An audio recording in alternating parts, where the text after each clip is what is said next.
federal officer they can come by our son, our people making it, yeah, and that blessing will not belonging in market, like along the street, and I market or say woman in a general market, say la bureau phone all over the world, great America, they started on the street, Africa they started on the street, that they la bureau, what they improve, that they want to suppress up on the street. These things could happen behind the scenes. So I supported Joseph Boakai, knowing that by 2023 he'll be tired. Okay. Knowing that 2023 he'll be tired, he got a good heart, good everything good, but the brain is going down. You're not holding it, you're moving down the hill. This is nature. My father, right now, I buy me paper. Every day I gotta buy a paper. There's a man who bought me paper before. I'm buying paper now because the time has reached. So I thought the old man could be president in 2017 and run for this. And he sincerely said, when you win, you run for one term. He sincerely, I agree with him. 2023, no, I disagree. In my mind, he should rest. Find somebody else. I have been working for the past 6 years with Joria government, and we are caretaker. We are the one that's doing the cleaning up and things. Since Joseph Boakai, for the past 6 years, since Joseph Boakai took over for the past 3 months, they be demanding us to come to work every day. For me, I pay $450 to work a day to come here and $450 to go back. Every day they will take this thing for oil carry. But I was surprised yesterday, the minister called and he want to have a meeting with us. So we got there, Paulina came, and Paulina said there is no budget for us. She's not going to pay us, and she put it all down. Maybe when she get money the 15th or next month, she will pay us. But everybody that work on a job, we are government, she will put everybody down, and that's what she did. So we got angry, we went to the mansion in group, 730 persons. Paulina, she said, Joe, we are poor of follow down, but you were working. So anybody that work on a job, we are with him, that job, we are put that, she will put them down. Paulina, so therefore she came and said, she's not working with us again, and she didn't pay us. So we asked her that we work in this government for the past 6 years. And then for the 3 months that Joseph Boakai got there, we've been working early in the morning, we can't early in the morning, can't work. We have been working for the past 6 months. So they should get our pay so that we can go and sit down. That's how she left. So we should go and sit down and wait for the 15th. And I'm telling the Liberian government, I'm telling Boakai, Joseph Boakai, I said Joseph Boakai, and I'm always talking to the senator, representative that we elected here, we voted for you. We are single mother. We call you. We voted for you in the house. You're sitting there. But she will get it wrong for herself. She will get it wrong for the small child. She running, she know how to have. She baby. Everyone take off anywhere. We're going to sit down. But you get not and tell all people that work on to wear comment. Are we not Liberian? Are we not Liberian? That you taking bread from our table, taking food from our mouth because of your we are. Please, our senator, you get follow. Our senator in the house, you have been talking for us. You only you say you are going to talk for the women. That what Paulina Pratt doing to us. She's taking prayer from our mom. We will be marching at that group. We all will be going to the march in black. We will go for the march and we're going tired. And they will kill all the way they get going in y'all and they kill us. Because I want the king from the kill. They say they came to rescue. But they never came to rescue or they came to kill us. We will march on the march, everybody going to wear black. Minister said that they put that. We never say they will wear black. We'll go to the march, we'll put that, we'll plan it, we'll go to the march. The liar they get there, the information director, the information minister is a black liar. The people came to steal. He came outside when he saw us. He stood up, he said, your boys are coming to Paulina coming back. He never came back. He just left on the only thing they did, they called the police are shopping us all over the place. So if they will kill us, they must be ready to kill us someone. We are Liberian. We work and we earn our own money. And I'm telling the Liberian government, I'm telling Boakai, Joseph Boakai, I said Joseph Boakai, and I'm always talking about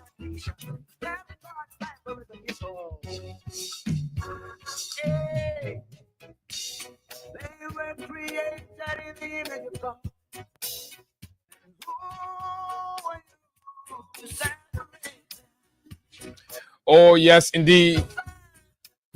What a great way and what a great day it is. An exciting moment, and a pleasing pleasure it feels to be right back here again behind these microphones to engage on the issues that matter to Liberia's growth and development.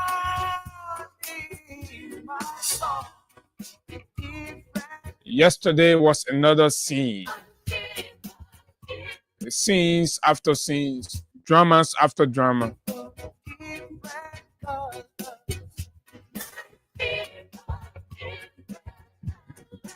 But this is the Liberia we have today. And it is a reality that you have to accept. When we spoke then, we were speaking to prevent this Liberia we have today, where unscrupulous elements who rely on the inefficiency, inactivity of the Commander-in-Chief of the Republic of Liberia's army. There is a reason why you are the Commander-in-Chief. You have to take your time and understand what does it define, or the definition of a Commander-in-Chief, the definition of a head of state, the definition of head of government. Right? They are all specific definition, rules, and responsibility that it comes with. So whomsoever you put in that office must be somebody who is cognizant, who has the capacity, the agility, the fortitude, and of course the urgency to understand these things and bring to bear leadership in the country. What we're witnessing in Liberia today is terrible. Indeed, very terrible and sad. Reminiscence of the dark days. And you cannot run away from it. These are the facts. Where is the hope? How good is a 42 years of experience when there is a breakdown in everything in the country? How good is an old man as president who has control of nothing? How good is it for a former vice president to be president of a country, former vice president who has zero clue about anything happening around him, when the evidence and the happenings in the country shows clearly that there seems to be the real hooligans in disguise, giving out instructions and mandate to terrorize, harass, and intimidate peaceful citizens under a democratic regime. Liberia has become a laughingstock in democracy. As we can see, this is not how democracy works. Of course, comparatively, this is the worst case scenario. A pleasant good morning to all of you, our friends, our followers. Good morning to those of you in the diaspora. It's good to have you join us this morning for yet another intriguing conversation about issues that are very pertinent to Liberia's growth and development. My name is Abu Sharif, and of course, as always, Hagar Gunnar is here together. He has been away for quite some days now, but predicated upon the national urgency, Hagar has summoned the requisite patriotic courage to be right here again, collaboratively to engage on those subjects. And yes, you can be assured that today is going to be very, very fascinating, and you don't want to miss it, because we'll bring you comparative analysis, we'll bring you case scenarios, and all of that to put into perspective for your little breakdown understanding of exactly what is happening, the danger that lies ahead, the ramifications, and of course in all of what you need to know as it relates to what is happening in Liberia today. This is what we know how to do best, exactly why we are here. Too many things happen, some of which we will have to suspend, to look at what we consider a national emergency. Tension between the armed forces of Liberia and the Liberia National Police. And the most worrisome part of it all is the citizens' cheer for the army in a civil authority. And the citizens are cheering, clapping, celebrating, and taking off their shies to dust off the vehicles of the military officers who have invaded civilian territories and left their barracks with their arms and, of course, well armed to the teeth, drove in the city center, and the citizens say, yes, we love it. Yes, we want it. We stand with the army. Folks, this is something to be worried about. This is something that must raise an eyebrow. If you think it's just something, oh, we laugh about, no, it goes beyond that. It creates the room for other things that we'll talk about more subsequently. And the rules that it also came with for the police. The police are supposed to be the friend of the people. The police who are our friends that we know, we work with them, we move in the community, we go in the video club, we watch games together, we move, we go to places, and sometimes we hang out, do calabash and all of that, but the citizens are turning their back from the police. What has gone wrong? A complete manifestation of a breakdown in command and control. You know, we said this once upon a time. When the police were using brutal force against members of the CDC, and some of you sat down, you can go for that video. You'll see some of you commenting, yes, your fire there, your fire gone there. I told you here that when you support brutal policing, these guys are ruthless. They will use that as a catalyst to turn against all of you. And today, I see all of you are clapping against the police. Oh my word. So we're going to look at that. And of course, the president, second most significant, in his own words, the second most significant project since he became president. The president has dedicated 2 projects. The police charging booth, and yesterday we saw them dedicating a faucet, a water faucet. Mo Ali, and of course the folks that cover the program say the cost is around $250,000. Are you kidding me? But yes, my name is Abu Sharif. The cash giveaway is here. We are winning $20,000, $10,000 this morning on star 799 star 70 hash, and you are good to go. Today is Thursday. So let me bring in Higa Gonda. Higa, good morning and welcome. Hope today is much better. Good morning, Abu, and good morning to Liberians following us this morning. It's good to be back here. It has been a difficult time, especially since Saturday evening up to, I should say, now. Yes, but at least, thank God, we are here, we're back together. Thank God for the gift of life and for the strength. And it's because of the Liberian people that we are here this morning. I saw several other things. Abu, you would not know how much we love your profession or how much you love this profession until you are somehow incapacitated to discharge your function. Abu, I could sit home listening to the radio, getting angry with myself. Why at this time, especially when the Liberian people are expecting more from us than at this time. But yes, sickness is a part of our life. Sickness is something that is part of us, just as death.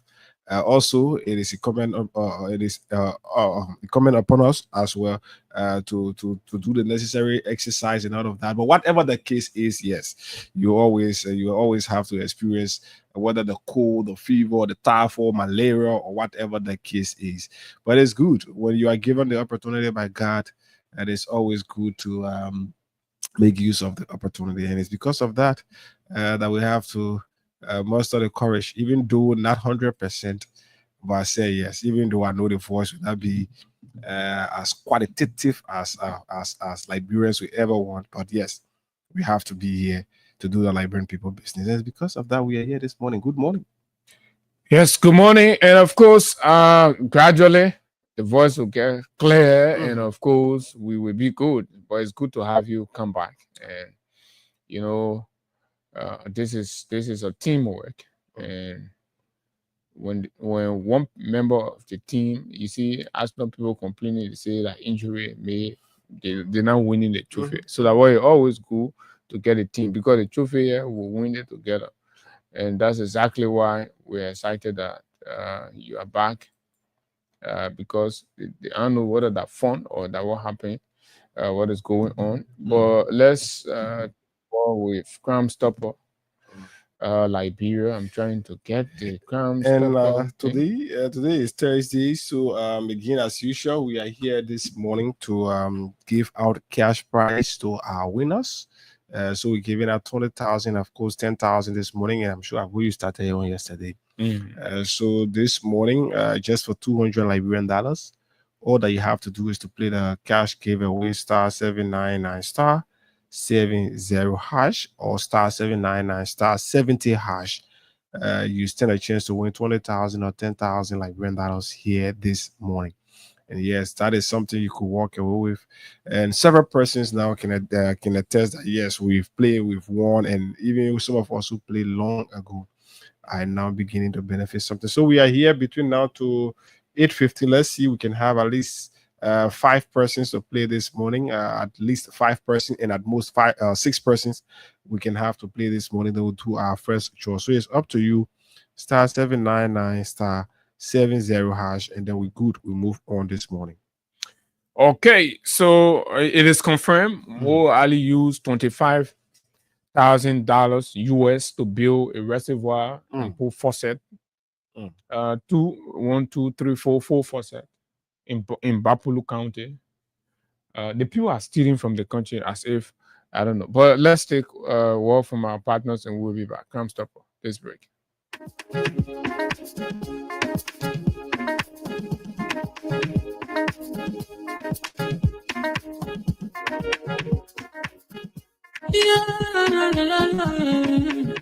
It's about musical.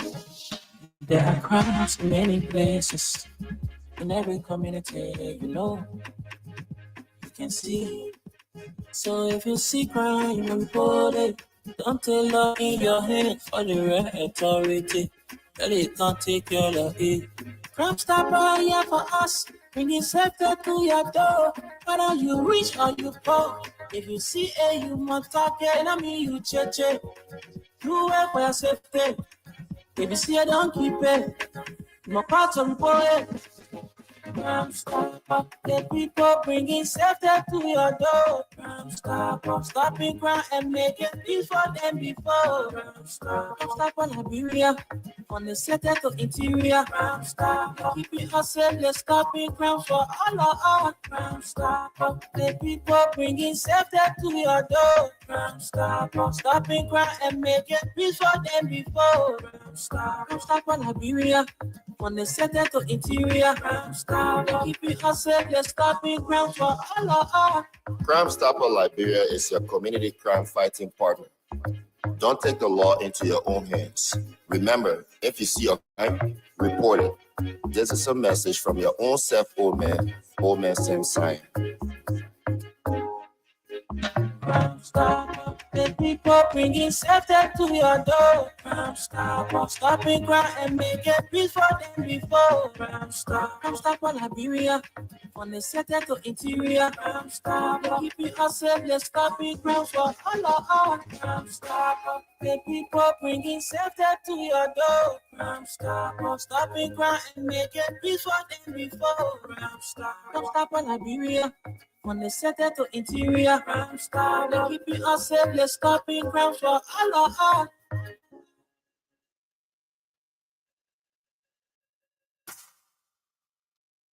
Okay, so we're gonna hold it right there. We'll reach back and see how much more of the commercials of we will do commercial commitment. So Higa, this is in-house, right? So there's where is it? Where is it? So okay, let me see it right here.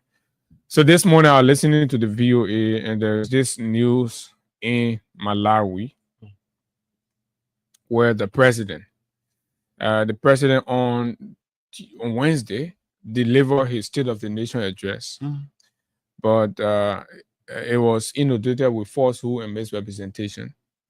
According to the president himself, that only 2% in his statement was were lies and inaccurate. So the president went back to Parliament, appealing to them to extract the lying portion from the sonar, and so that it will not reflect the record.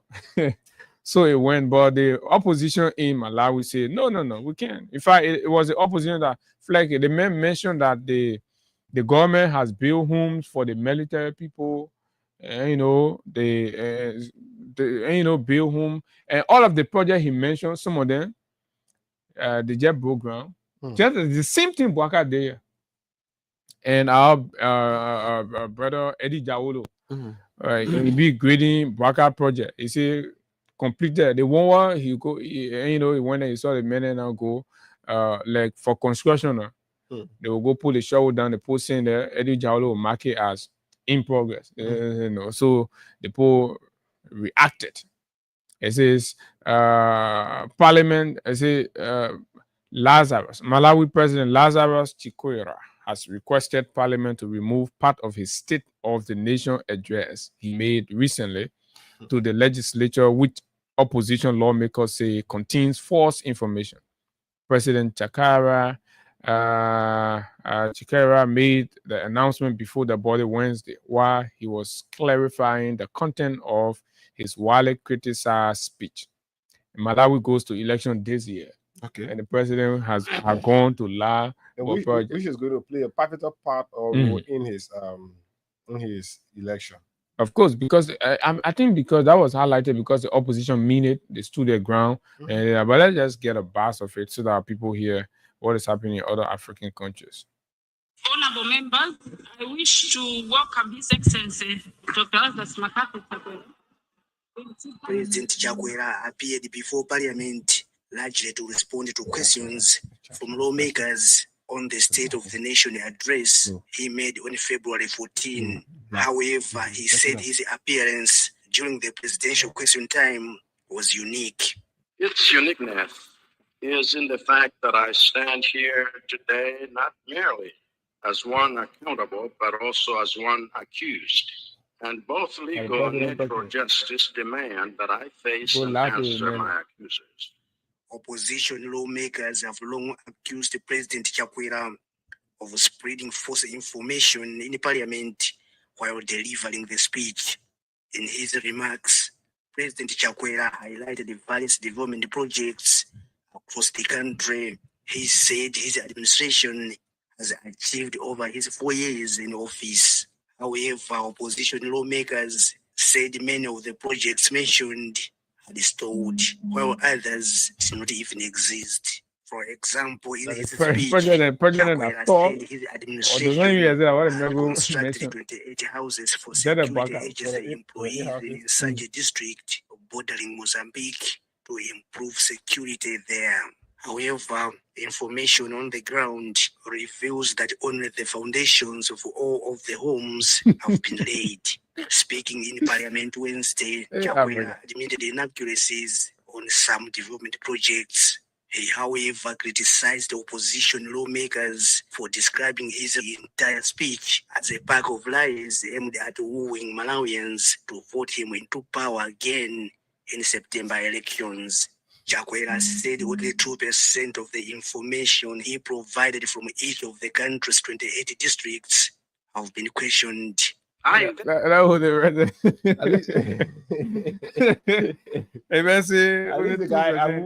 frankly, at least the president mustered his strength and courage to admit because there's an accountable society. Mhm. In Liberia, Boubacar went But- there but- and told blatant lies. But Abu, He's there passing freely.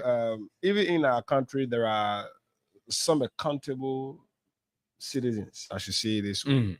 But our leaders will not muster the courage to admit when they lie to the public. No, but in Malawi, Mm. it is the the parliament, parliament that call him to, the opposition parliamentarian. Mm. In Liberia, our opposition parliamentarian It's Wani and are Dani and standing and resolution trying to along with remove- the yeah. with the government. The president went there and lied. Nobody here him accountable. Nobody said anything. First of all, do we have a House of Representatives? in our country now. I would say no. Liberia not running normal. Liberia is not running normal. Absolutely not. People are only being compared to do things because they are getting the backing of the executive. But when legally, if we go legally and everyone try to respect the laws of our country, trust me, we don't currently have a parliament, and we stopped having a parliament since December of 2024. So anything, I would say that way, but because the entire thing started around October 7. So from October 7, maybe we can say around November, December, we ceased having a parliament. And that's where we are. People are only being supported to work in line with some clandestine acts and things that people want to push. So you see it happening the way it happening, but yeah. So the president there, his appeal was to the parliament that he's begging them they should take that The 2% off. 2% last So the opposition leader said no. Say he should go and take his whole mess. Say they are not going to deliberate on falsehood. They have termed the entire. So these are lawmakers. These are parliamentarians with spine. We do not have. So when we talk about the importance of the legislature in holding the executive accountable, this is what we are talking. In Liberia, we do not have that. We do not have the legislature with the spine to hold the executive accountable. That's why the news yesterday about 17 senators signing some kind of resolution to remove Yombly. And I say Yombly is getting exactly what she actually opted for. You see, when some of us criticize or call out Yombly them when they were there, allowing every Tom, Dick, and Harry to pass through, refusing to hold the executive accountable and going for breakfast tea to the executive mansion every morning before going to our office. This is where we're getting. You are building a senseless dictator, a dictator without sense. It passes around and just take loose decisions. So the president does not feel accountable to the people. Being accountable to the legislature is being accountable to the people because they are our direct representative. So you give out your power, you sow your birthright, and that's what the by official can respect. by even supporting the act, the illegal acts at the House of Representatives, it also send a wrong signal about you. So, but Abu, for me, frankly, I'll tell you that thing. I don't intend to believe it, because looking at the group, the caliber of individuals over there, maybe just taking away a few of them, but them do not have that willpower. It's possible, right? Because you know that political things going on, and what I can say in the initial is if the guys succeed in removing Yombly Kanga, trust me, the next person will be the impeachment of the president. Just mark this word today, right? The same variables, the same political variables and dynamics that are just flip-flopping, something will happen along the line. You will one day hear about a bill for the president's impeachment. But anyway, that one is another subject for another day. So the asset recovery, we are told, were given the mandate to go ahead with whatever the executive order has instructed them to. But sadly, we realized that Clamanti and his team are unprepared. And of course, they have continued with exactly the elementary way of retrieving assets, which has clearly indicated that there is no hope. So I stumbled across a communication written by the asset recovery under the signature of John Gabriel and approved by Clark Edward Martin, the chairman.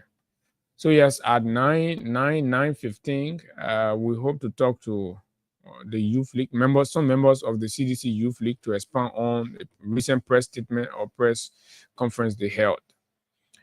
So I'm not going to read this letter, but basically the content is indicative of the incapacity of the asset recovery folks to develop and draft an evidence-based asset recovery investigation process. And that is the beginning of their incompetence. And that is the beginning of chaos.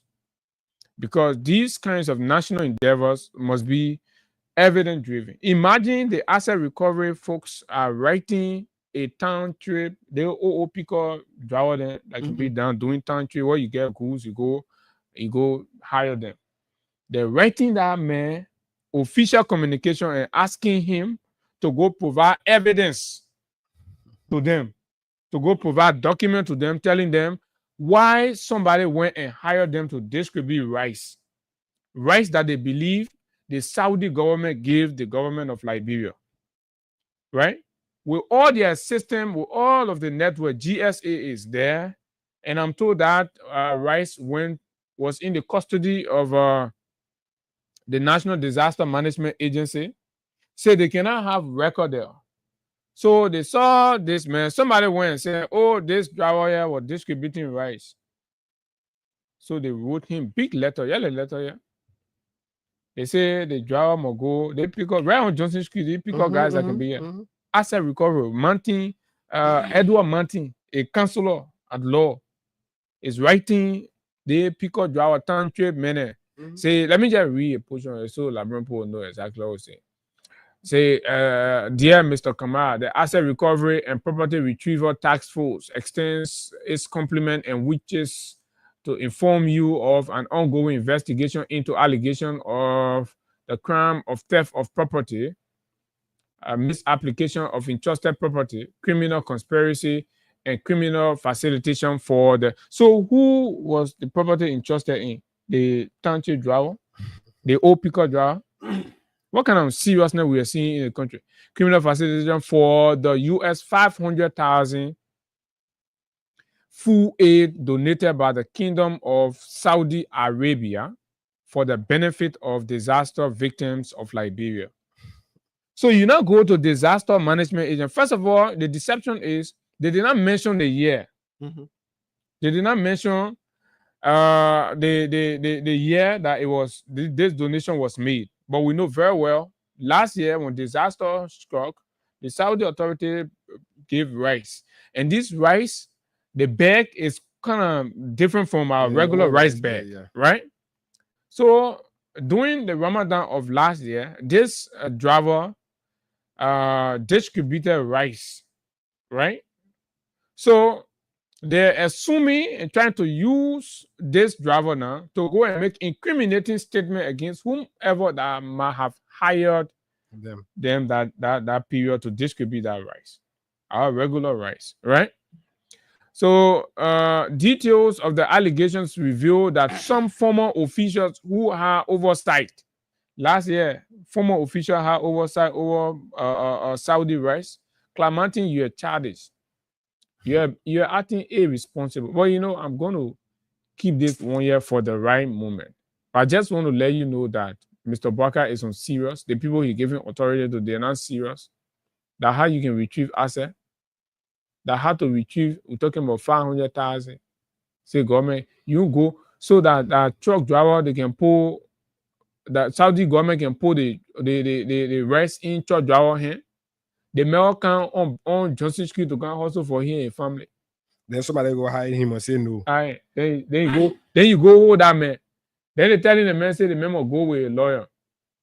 So the man say I don't know what they call lawyer. All right, you know. But folks, this is it. This is how laughable the Republic has become. Now, so we're about to go into real issues. But let's see what is happening with our cash giveaway. So this is so yes, we here, and like we said, at least 6 or 5 persons to play. Then we do another draw. We've not done anything with that yet. So star 799 star 70 hash, star 799 star 70 hash. You stand a chance this morning just for $200 Liberian dollars. You stand a chance to receive 20,000 as instant cash prize or 10,000 depending on how many times you play and how you play it here this morning. So the time is 11 minutes past 8. We wanted to do draw at 8:15, but from all indications, we're still far from the threshold. So we want to give you another opportunity to continue to play star 799 star 70 hash, star 799 star 70 hash, and then yes, just for 200 LD, you stand a chance right here to receive 20,000 or 10,000. So maybe Abu, in the meantime, we can try to acknowledge some of our Facebook followers this morning, starting from top to bottom. Why I said recovery looking for church hour then yes, you're right about that. So let's start up from the bottom to top. Elijah May Kwamini says, good morning. I'm watching from Buchanan, Grand Bassa County, Liberia. Thanks for the job. Thank you, Elijah. CDC Papi Success Keita for life. Good morning, Freedom FM family. From Dupert Road, God, please have mercy on GMB Liberia. Please, he says that. George Watkins Jr. Good morning, everyone. I am following from my comfort zone in District 13, Monserrado County, Liberia. Joseph Nimle Truawade says, good morning, Freedom FM. Jordan Gray says, where's AB? Okay. Achieve Brown says, good morning. I am watching from Vocal Mission. Venetius Junior Bar says, good morning. Watching from New Crew Town. So we continue. Let's go to Domo Love Domo. Domo says, I'm watching from Johnsonville. Moyan Sharif says, good morning. I'm following you from district number 9, Cinco this morning from Matadi. Good morning. He said, Jerry K. Joko says, good morning, Freedom FM. I am following you live from my Soul Clinic residence. Titus Rennie Nosh Jipley says, I'm following for my Gentleman Agreement resident in Monrovia. Which one are you called Gentleman Agreement? Sam Ayeli says, good morning, Abu. I'm watching you from Johnsonville. Stanley E. Anderson. Good morning, Freedom Radio. I'm following you live from Waterside this morning. Avin says, good morning. And of course, Chris George. Chris George says, I'm watching Chris George says, I'm watching from Barclay Farm, Riverview Community Habel. Ditobo Moko Japu says, good morning, Abu, and good morning to the loving people of Temple, Datuke, River G County. I am joining you from the heart of Japuville in Fishtown City. Manan Avin Mana says, good morning, Freedom FM. Where is President GMB? We don't know. Yaya Kruma, or Chelsea first-born Yaya Kruma says, Yaya J. Kruma is following from Grand Cape County, Gola Kone District, Gokiam in Bambala precisely. That's Nablama. He says that. And so we move on to David Yinkan. David Yinkan says, good morning. Mr. Yinkan is watching you live.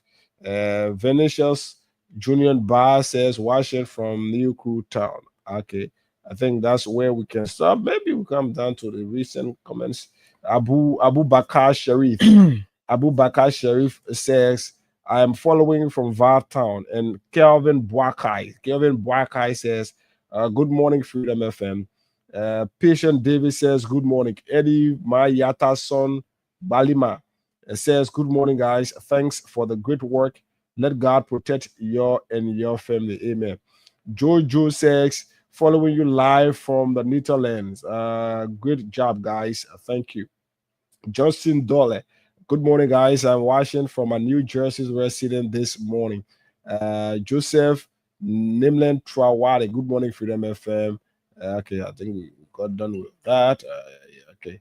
So yes, that's what we have. You can continue to share the live, and of course invite others to follow, and of course continue to comment and send in your reaction to some of the talking points we're carrying this morning. So again, we want to see whether we've gotten somewhere on the cash giveaway. Then we see where we are.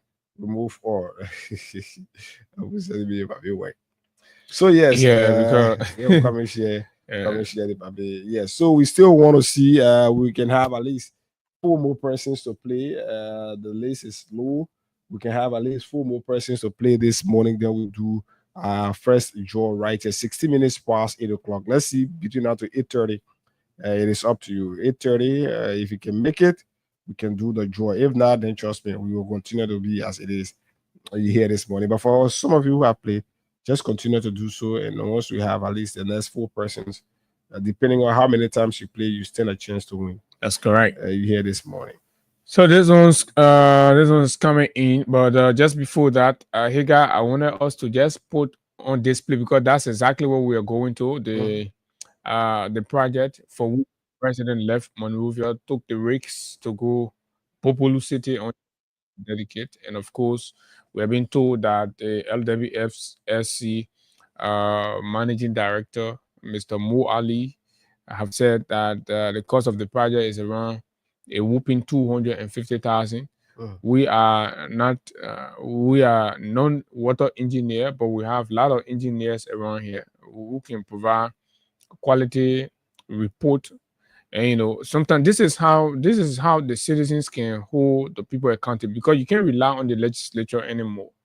So when they say they do things, we have engineers out there. They know how much for fossil, they know how much for polytank, they know, and people here have built reservoir before and all of those things and all that, blah blah blah blah blah, pipes and all these things, because exactly what. And so we will expose the thievery, all of them stealing. Mo Ali is at the when he finished stealing, he go on social media be talking.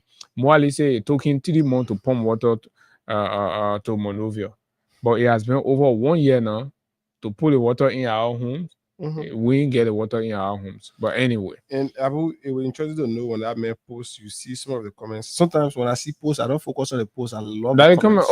They can deal with him, but he's shameless. He's a shameless. Me, I've always told you, don't waste your time to say you come in shame more. He's the same guy who said recently that LEC is better performing than he has been before. Yeah, and they went for him on the post there. But he's shameless. So, but you should not stop. I told you all, keep doing these things. Let them feel. Yesterday was a display of the scene, but we'll get to that. So this one is from journalist NSP Moiba Jr., and he writes, citizens outrage over bombing Monrovia highway repairs. The Ministry of Public Works is using a rare mud and coal tar oil mixture to rehabilitate the bombing Monrovia highway. Folks, are you listening? They will come back, they will tell you, say, when president go do so now, they will say they spend 2 million, 5 million, 10 million to repair bombing highway. This is exactly what citizens are seeing. They weigh mud, they take the quota oil, they mix it, or they pull it on the road. And I mean saying that this report is coming in. And we are saying it, if the president is not aware, those of you that can be defending the president, you'll tell him. The country is governing itself. People just doing anything they feel like. It hurts some of you, but we are not going to stop saying the facts. Because you are benefiting from the stealing money, you are benefiting and enjoying from the stealing money, and you think it's okay, it's up to you. If you feel under natural obligation to defend because that your party, that one that your business. And this is it. It's not going to stop us from saying the things we have to say for the betterment of our country. So Moiba said the Ministry of Public Works is using a rare mud and coal tar oil mixture to rehabilitate the bombing Monrovia highway, but citizens are calling it a total disaster. With the rainy season approaching, locals fear the road will collapse, turning their vital route into a nightmare of potholes and destruction. Now they are demanding the government of Liberia through the Ministry of Public Works to halt the project immediately and reassess what they call a waste of resources before it's too late. Ministry of Public Works, Republic of Liberia, please don't ignore this. folks, to our friends at the Ministry of Public Works, if you think this is not happening, this is happening beyond your knowledge, please go there and assess. Because the people say, hey, our road been like we're managing. Then you can put the other mixture here. We fear that when the rain start to come, we'll be just like Maryland Highway. So we want to just stop the mess. But this is the rescue for you. I just thought to shove that in, since we are going to the Western Cross. I came across that thing yesterday. It was shocking. Abu, that route is one of the terrible. Since I came from, you can remember when I told you I was on my way to Bapulu. Since I came from that, and my issue is not way from Tottenberg to Bapulu, right? But it is way from Monrovia. Let's just say from what you call the, how do you call that? The Poor River Bridge. From that bridge going down to Tottenberg, Abu, it is very terrible. Riding car, or let's say driving car or riding motorbike on that road is as terrible as you ever think. More than even some of the dusty roads, because Abu, you cannot ride or drive straight. You have to be, and any least mistake you made forgetting to look ahead of you, trust that when the car bounces, it bounces very hard, and out of that, and all of what has been happening. We received information before that during the Western Cluster conversation, there were conversations to ensure that Western Cluster or work on that road. But Abu, go and see what is happening. That road is as terrible. That's and then seeing yesterday, seeing the what you call it, seeing the red mud being mixed with the oil and all of that. Are we serious in this country? Black oil, just the food the citizens. Sorry, yeah, black oil and all of that. To see what is happening. This country, are we really serious? If you know you cannot fix the road, you are not in the capacity right now to fix the road. You know, I always don't lie, don't force. I told people this: the government have to stop pretending and making Liberians believe that the government knows it or knows it all. You cannot continue to push and make Liberians to believe that yes, I'm the superhero, I'm the Superman. I understand all of these things and I can work on them. What happens if you go, you take the rare mud and put them on that road tomorrow? You might, trust me, Liberians might not, even though the road now, the way you're looking, you can at least maneuver your way through the path. We finish telling them. The president say, you must get your gun, you rest. So again, I follow that thing. It is one of the reckless statements, and I told somebody yesterday, I said the president is automatically giving go ahead to every Liberian to own a gun. The only thing I can do is to go and register my gun, and whether I'm going to cause trouble with it. And all the government. So I'm robber that already have gone. They just go to register. Then they can go and interest of the government is to be able to generate revenue. Their interest is not the safety of the country. It is to generate revenue. It brings to question the wellness of the president. Is the president well? Is his state of mind okay?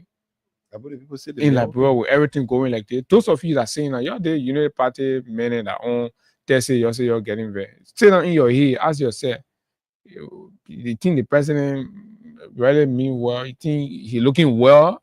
I won't use the other word, then you're saying, right? You think? But anyway, let's go to Bapulu County, Bopolu City, and see what Mo Ali and Bwaka has got for the Liberian people. According to them, look, make no mistake, we all are requiring the government to expand water to every homes in Liberia. But in the 21st century, we cannot be doing this government project like we are doing it in the 60s and the 50s. And this is what you have to understand. Liberia must come on par, right? And we must do that in ways that are modern, that are state of the art, that conforms to today. But somebody can go do a 1950 thing and expect us to be excited today. That means we are small-minded, right? You are belittling us. Who are you taking us to be? Right? This is unacceptable. And you are paying 50,000 riding SUVs around here. And all that, paying 3,000 and change for fuel in your generator's home. Then what you give to the Liberian people, that mess. Are you telling us that the highest degree of value you can attach to the people of Bopolu that faucet water, and the president of all, the most disgraceful part of it all. And it has exposed, indeed, that the president has no job. He's not doing anything besides sleeping. So they ready to put in car, they pay him around, you jump around any assessment. And then how you send the president to go dedicate such a thing? What does that say to you about the president? Right? This little boy in Burkina Faso is dedicating industries, factories, and our president is here dedicating fossil, right? Water tower. And somebody say, oh, even in Nigeria, but in water now go there. In Ghana, you see the president there dedicating school complex. Of course. And then here our president is dedicating. Then somebody say, you know what somebody say, oh, but Bopolu people now complaining. Why we immoral complaining? And I laugh. Really. So today we have extended that. So when anything that concerns Bopolu, it should not concern us. So anything that happened on Buakai. The money that go in there, that all of our taxes is coming from. So those defense are weak and they're lazy. So you want to put the picture on something so that the people will see. Those of our friends all over and our followers, people in other countries who always wait for Freedom Money Rise to get information on things. And these are what the president want to dedicate in Bopolu, and the LWFC is saying to construct these things, to build these things, and put water in fossil in Bopolu City. It cost Liberia $250,000, United States dollars. Are you kidding me? In the 21st century, so this is what the president went. 1, 2, 3, 4, 5. Well, let's see 5 things. Right. This is what the president left his executive mansion office to go dedicate in Bopolu. Let's forget where the president leaving his office, Abu. Let's look at the cost attached. Because, so, you know, this thing, Abu, let's be frank and sincere to our conscience. Somebody will say... You have the one where the president caught in the river? Yeah, this is it. I think Okay, yeah, this is it. Mo Ali trying to justify. Mo Ali, so 250. Yeah, two on the other side. There's 250 key. Viewers, you're looking at this. Some of you are in different part of the world. Pipe-borne water. This is Buaka's pipe-borne water he has brought. Pipe-borne water. This is it. And this is he water minister or a managing director for water in Liberia. This is the man. And this is the same dude that pregnant the people children and said they go do DNA. They did not tell the girl, say the girl must go do a portion. This is the guy. So when we tell you, say there are problems with our country, this is what we are talking about. When we tell you that our country is not running well, this is exactly what we are saying. I spoke with a supporter of the United Party for about 20 minutes yesterday on the phone, an old friend. And the guy admitted that, look, Abu, we lie about everything. There are too many guys. So recently, one young guy died in the United Party, one of the men. The man said at their funeral, it was just small more serious tension are going to break up among them. Because the so-called beginning are in the youth leader get 1 or 2 jobs when they go among a friend. The man said, don't bring that thing out. Started throwing insults. People had to calm them down and say, oh, you know, you'll forget it. The anger that is within the Unity Party is more than all of us. For us, we're only disappointed, but we're not angry. Not angry because I did not expect anything. From the very get-go, the Unity Party folks were clear. So we know our fate. So for us, this is exactly how they're running the country, and it's terrible in the 21st century. But let's take calls and see what Liberians think about that. 250,000. Just before we take calls for this issue, Abu, you know, this thing, you know what I'm getting to realize now, I understand. This government came to power with absolutely no agenda for the people. Abu, you cannot be using such an amount on a project like this. I'm not saying the project is not important, especially to people of Bapolu County. Water is important to them, but this is not the project worth. It said the real issues that they are looking for. Is this the bread and butter issue that Liberians are waiting to see improvement in? How is this going to impact the lives of those who are there? This is terrible. Abu. It just proved that the government came with no agenda. They're just doing things randomly, and that's why you see the only person in this government that came with an agenda, and that agenda is to plunge our country into chaos, is Gregory Cuomo. Gregory Cuomo and the Justice Ministry. They are the only two government officials that came to the government with an agenda. The agenda is becoming clear. We'll get to that. So why did the executive mansion delete the post? If they're so proud of it, I'm seeing Kula writing all kinds of gibberish, talking about small water today, small water tomorrow. That was not what you posted earlier on the very page when the president was going there. Even the very worry. See what the executive mansion had initially posted about this water project, right? President Bouaka tours water facility in Bopolu City. They took it down. Water facility. Then you say that is this what you call that? Is it what you call water facility? So maybe we can open the lines. Let people from Bapolu themselves tell us. Give us your impression about it. You are being robbed. This is stealing from the people. How they feel about what is $250,000. You say you're carrying water, and that this is the project. This is the facility you carry for the people, and you know you kind of making the people feel comfortable in poverty and backwardness. This is it. Anybody's embracing this is taking comfort in poverty and backwardness. This must be condemned. We must ask Mo Ali to give full account and do something better than this. No. Why you can't do this and make mockery? So because the people not get water before. And the people getting water now. So you go put 250,000, you steal 200,000 and go do less than 50,000 project for the people. Then you won't justify, you go put map. I thought that you're the one criticizing why Samuel Toy should use graph to explain. Why you go bring map? We don't know what play Bapolu. Everybody know where you know what play Bapolu is. No. You go bring map, say you can't tell or you can't teach or where Bapolu. We know where Bapolu is. Nonsense criminals, rogues, thieves, bandits. That's who you are. And you think you can fool anybody here and be talking. Look at the president said.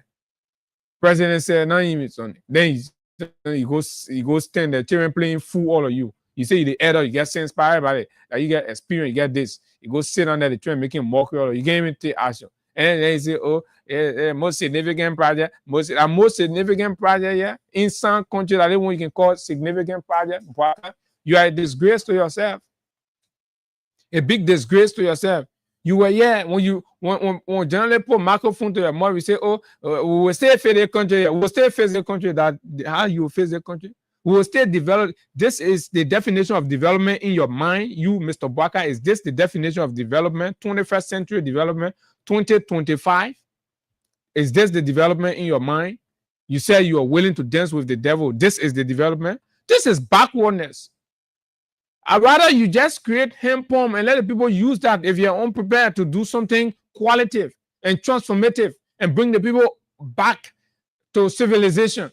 And you go get in something it must then all can be in the community they dedicate. You have maybe it must have something in right? in how do you call the place? You have maybe obey thing I will call back and you can't you will dedicate like this. And you not get where to do anybody be nonsense, they call you go there. I will pay the same thing, I will call back and you forced to come. Nonsense, man. Let's take a couple of calls and so see, then we can 0776 look at the AFL and 0776 104 104 086 500 104. Okay, let me take this person. Money. Money. And the president is making mockery of the people. Mm-hmm. And now, there's someone who said that Democrat is not problem. Yesterday,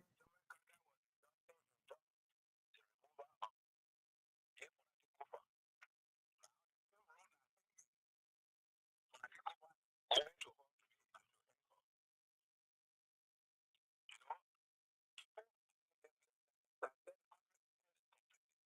Okay, in a complete disarray. So let me take Musa Kone. Musa, good morning. Abu, good morning and good morning to the Freedom FM family. I want to use this time to extend my appreciation to you guys for the great work you guys continue to do. You guys are doing extremely well, and I just wanted to give you guys your flowers while you guys are alive. I say thank you to Omesin Sion. Thank you. The entire team, you guys are doing extremely well. This morning, I just wanted to speak on two issues or more. One, I want to talk about, you were just talking about the Bombing County rule or the Stockman Bread rule. I'm a regular user of that road, including tomorrow. I go to Kidman every day. That road is west. It's west. You cannot safely leave from Old River, just as your co-host was saying, to Stockman Bread or to Clay. Are you having tire problem? If it is not tire problem, your shaka shaver, your ball jump, something will get damaged on your car. It's west. It's bad. So these things used to be in the southeast, and it's coming right here. It's extremely. It's safer to travel on a dusty road than to travel on that road that have a semblance of water. And just what that guy was saying, for example, I was in almost in Tugman Brothers, a farm that I'm managing there. It's true. You see popular work machines on the road. This is something that I saw. They cut the pieces of water and dig bucket ball hole and put it there and compare it. That is true. There is no argument about that. They have not reached the Clay. It's between Clay and Stockman Bread. They are doing it. I'm sure their intent is to come towards Morovia. It's terrible. Secondly, and the issue of the AFL. And we've not gone there yet. This is what we're going to talk about, and then we'll open the phone lines on that. Yeah, but so I just wanted to speak on that rule is bad. Okay. You know, it's extremely bad. But we say thank you, and Abu, as much as we want to say thank you to you people, but let me also use this time to say thanks to the corders. They already, you know, the debate has shifted. When people like us are in a debate, in some instances, it sounds, you know, what you want to call it. I'm trying to find a word. Maybe it sounds like, oh, when George Weah win, Musa Kone will have job. But Martisi, for example, I don't know her. And all the older women, they are taking the debate. That is interesting. I also want to say thank you to them. They are doing well. Everything that we're supposed to say, they are saying it. So sometimes we play more listening role, not that we are, you know, complacent, but they are just doing extremely well. Thank you, guys. All right, thanks a lot. And so, yeah, $250,000 water project. Musa, he won't talk about it. That he man, Mo Ali. So you just won't leave the man with your business. Hello, good morning. How are you, Abu? Yeah. Abu, all the thing you're talking here about Babu, you know, the people of Babu themselves over that thing. Myself, call him and say, but the thing I saw the person coming in coming to Popolo here to come dedicate the one that your uncle Bill in out. So other thing is somebody was there pay a hospital that we have never seen in Babu. Right? Then you looking at us bringing him to us. Well, look up and for example, if you talk about saying you're going to go dedicate a road to for Thomas Bird to Babu that year you pay him, then he will say yes. But you bring him to us? But the people of Babu themselves look for that. Imagine you rejected Emory Hospital for him, Higa. So I'm trying to identify some of the projects that were undertaken and dedicated by former President George Weah. And that's why you see I'm so focused on this. In the Singbapulu era. Not just in Bapulu, but across the country. So we want to do comparative analysis of projects and all of that. Hello, good morning. Good morning, Yeah, I'm looking calling from District number 8. Yeah, Abu, the color just left the line, just and everything, you know, everything will be shifted on the people of Babylon. To sit down there and see a president, he is president. We have to go today and just the hospital that today, even those who criticize him in the past, they are enjoying from now and all of just immunity. Then you go see that for someone to come up with look at what more at least just feel that because the president said that anytime you want to see must see and what are you. So this is why he's telling us, you know what it means for 250,000 to work somewhere. I'm telling you, my brother. Thank you. Let me take 2 more calls. Morning. Javier Kasongo. Go ahead, my brother. Good morning. Good morning. You're live. Good morning. Good morning. Go ahead. You're live. Go ahead. You're live. Go ahead. Abu. Yes, sir. Yes. This is where Joshua calling for GSO. Mm-hmm. You know, Abu is actually they can help people with. Hello? Yeah, you go ahead, Joshua. Oh, God, I don't know what is happening, but we are getting you. Hello, good morning. Good morning. Good morning. Good morning, Hussein. I'm sorry for your illness and Caller Brigade, go ahead, you're live. Yeah, thank you. I call you from my Jacobstown office. Mm-hmm. I listen to the different talking points. But if nobody would celebrate this morning, I may be one of those by people who appreciate the God for such a project. All right. Go to a Saturday matter and go celebrate. We're not coming to celebrate. We're not coming to entertain mediocrity here. Trust me. I'm not going to entertain mediocrity. If you think that's why there are a lot of platforms. If you think you come and celebrate nonsense, you go find somewhere you will do that. I'm not going to tolerate that. Seriously, I'll tell you. You're my young brother and all that, but no. Absolutely not. That money that's being wasted, they're not your one. Pay money inside. All of us. So we're not sitting here, certain people come and make mockery out of us when the government steal our money and misuse it. And you can't be patriotic enough. Every day you got to be defending. Then you can't cut it off. You go to where Baka paying and giving them fee or internet, go to that side and go talk. They're not here. Yeah, we're independent. This is an independent media network. Anybody bringing partisan sentiment will cut you off, pull you off. So yes, there is trouble in the land, Hilda, from the look of things. And what we witnessed on yesterday, in fact, this thing here, there is a background to it. I saw a video circulating, and I know you have seen it too, where police officers were flogging a guy believed to be an army man who identified himself and talk, but still they were flogging him. And so this, we are told, earned the anger of the army guys. So when yesterday incident happened, even listening to some of the eyewitnesses, they said, because the police have imposed a ban. So, and the ban is for commercial motorcyclists. It's important to get that straight. But the very police are using that as a means to extort you. I'll read some of the comments on our post. Listen to citizens and how they're commending the action of the. So that means the action of the police have been terroristic. They have terrorized, harassed, and extorted from the people so much, and they do not have any voice to speak. So when they see an external force coming to intervene, they celebrate it, ignoring the ramifications and the consequences, right? All the care is this thing has been so terrorizing for us. I'm a private motorbike owner. I work with XYZ. I'm a fast food delivery guy.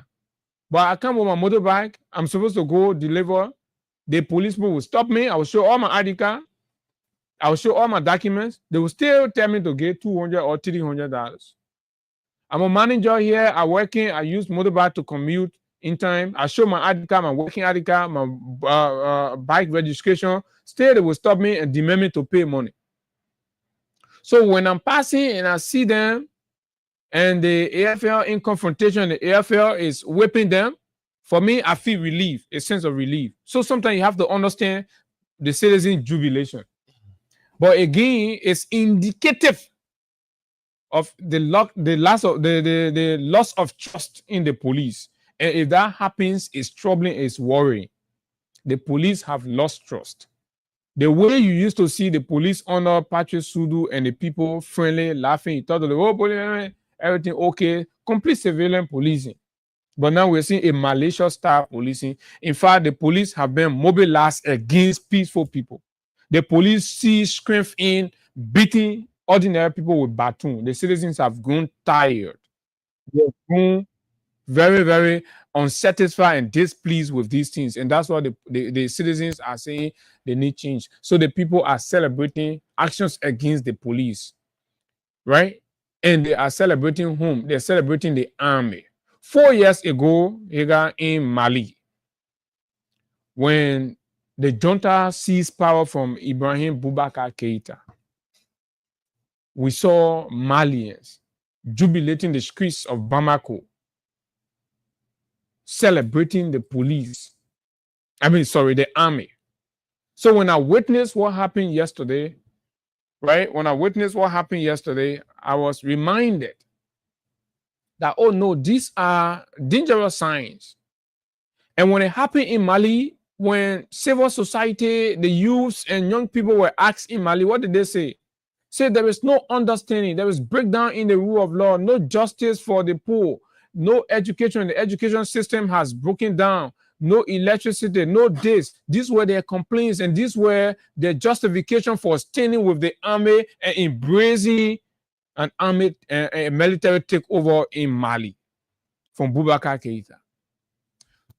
So when you see and witness in an instant where the citizens should be concerned about how the military people come outside and doing that kind of thing, rather they are celebrating and in fact chanting that they want the army. We want army. We want army. That is a message that's going. But it has a background.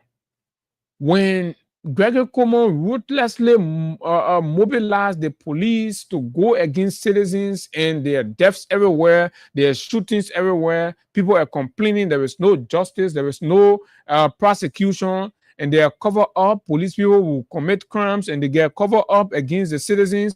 This is what you get. So now the citizens feel more protected with the military than, of course, the government through the Liberal National Police and the justice system. So soon, so fast, Liberians have lost trust and hope in the government through the police and the Ministry of Justice. It is worrying. It is worrying to say the least. So let me just play this one that happened in Mali for you, right? Then we will come back home and show some of the video. This is the Malian case. Promised to build a new government through fresh elections. However, the international community has condemned the coup and has expressed fear of more political uncertainty and chaos unfolding in the country. Everybody gets you all the details. Wait. The international community and everybody were condemning the coup, but the citizens were celebrating and jubilating the coup. Were celebrating and jubilating the military. Even the oppositions were doing same. That was no surprise. This is the opposition leader. Out by the sovereign people of Mali. So this is only the culmination of a process that was set in motion by the people of Mali. Coup leaders also met with the ruling coalition, who, while said it would work with the junta. There is no help. There is no security. Everything has been told to the man. He does not want to listen to the people. The prominent opposition movement, the M5 RFP, which has been driving mass anti-government protests, said it would work with the junta. The military are Malians. They are patriots who have only supported this democratic, republican, secular struggle of the M5 RFP, which was carried out by the sovereign people of Mali. So this is only the culmination of a process that was set in motion by the people of Mali. coup leaders. Okay, so that is in passing reference of what happens that gives rise to citizens' embrace and celebration of ruthless military actions and all that. The police need to be brought to their senses. We said here on many occasions highlighting Gregory Coleman's management of the police and say, oh, this is dangerous, and people do not listen. Listen to Liberia. Citizens are chanting, we want army. Right?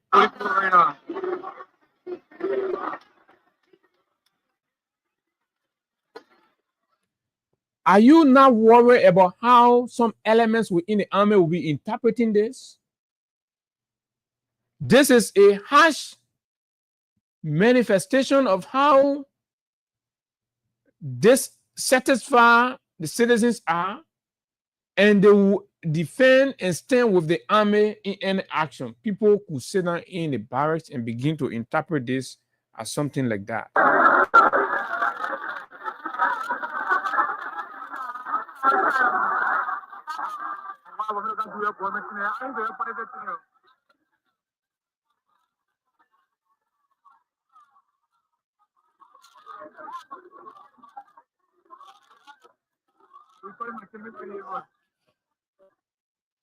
We want army. The people chanted. We want army. 1 year, little over 1 year after the rescue government took office, yeah, we'll give people money. The people in Liberia are chanting, we want army. This is scary. The ramifications are terrible. Are Liberians embracing military takeover? Good question. Are Liberians embracing military takeover? Yes, but let's see if we can give money to our followers here this morning. Star 799 star 70 hash. And then with that, too many things happen in this country. This country, Liberia, we just have to continuously pray to God for His guardians. Yes, that's all we can see. Let's talk to this person. Good morning. Yeah, morning. Morning, Chief. This is Higa Gonda, and I'm calling you from Freedom FM. Yeah. So, have you been playing the cash giveaway? Yeah. Did you play it this morning? Yeah. How many times you played this morning? I played 8 times.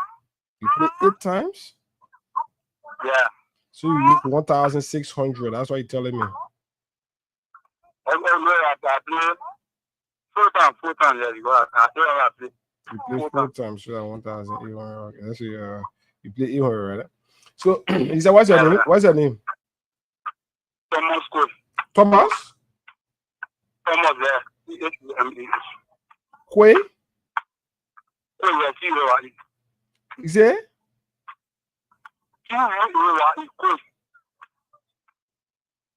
So Thomas, Q-U-A-Y. Thomas, you played the cash giveaway 4 times this morning, right? Check your phone. Yeah. Check your phone. You are part of our list of winners. You've won for yourself 10,000 Liberian dollars. Wow! Yeah. Thank you. Check your phone. And you too can be like Thomas and others who have won here. Star 799. Star 799. Star 70 hash. Let's see. We can call a couple of our frequent players here this morning too. So we do all of that. This country, there's a need at Liberia. Liberians continue to pray, and it's terrible how our country is moving. It's seriously terrible. But this is Liberia. Oh, you're looking at map. You're not joining me to be looking at map. Yeah, sure. So, good morning. We want GAC to investigate more. Yeah, you've been playing the Freedom Cash giveaway, right? Check your phone. You receive $1,000 as part of our appreciation to you for you continuously playing the cash giveaway. Okay. We're calling on the GAC if they're serious and they're independent to investigate Mo Ali 250,000 claim. I know that. They're not Mo Ali power money. Yeah. They're not Bwaka money. This is the Liberian people money. We need accountability and I don't for know how whether it's these used. projects can pass through the PPCC. Who cares? More I guess his friends So and let's give see. them Star contracts. 799 star 70 hash star 799 star 7. Good morning. Yeah. Hey guy here, I'm calling you from Freedom FM. Yeah. Can you confirm that you're not playing the cash giveaway? Yeah. Okay. Check your phone, you receive $1,000. All right. So let's see. Too many things happen in this country. This country is terrible. This country is terrible, and we can't continue to move like this as a country and as people. Star 799 star 70 hash. You still a chance to receive 20 or 10,000 here this morning. While we also give out the frequent players this morning right here on the cash giveaway. So continue to play. More money here to give you. We just continue to play this morning. Good morning. Hello. Morning. Yeah, good morning. Yeah, I'm okay. This is Haga. I'm calling you from Freedom. Okay. Can you confirm that you've been playing the cash giveaway? Yeah. Check your phone. You receive $1,000. You can play. Also, I'm on the radio this morning giving out 20 and 10,000. Check your phone, Chief. And you receive something? Okay. All right. Time. So let's see. We can do this. We can do this one finally. Then we move on 6 to the 7. So star 799 star 70 hash. Star 799 star 70 hash is still a chance to receive 20,000 like $1 right here. This morning. This country is becoming terrible. Liberia has become terrible under this rescue mission. Good morning. This is Higa. I'm calling you from Freedom FM. Can you confirm this morning you've been playing the Freedom Cash giveaway? Check your phone, you receive $1,000. Check your phone, you receive money from Freedom Cash giveaway. Check it. Oh, I don't want to say the English I'm speaking, but time. So we have to. You already got your star 799 star 70 hash, and we can move on right now. So yes, like we're saying, Mo Ali needs to be investigated. Seriously. The General Auditing Commission that's been paid taxpayers' money must see it as a whistle being blown on mismanagement of public resources. Because look, everything Mo Ali used that down there, right?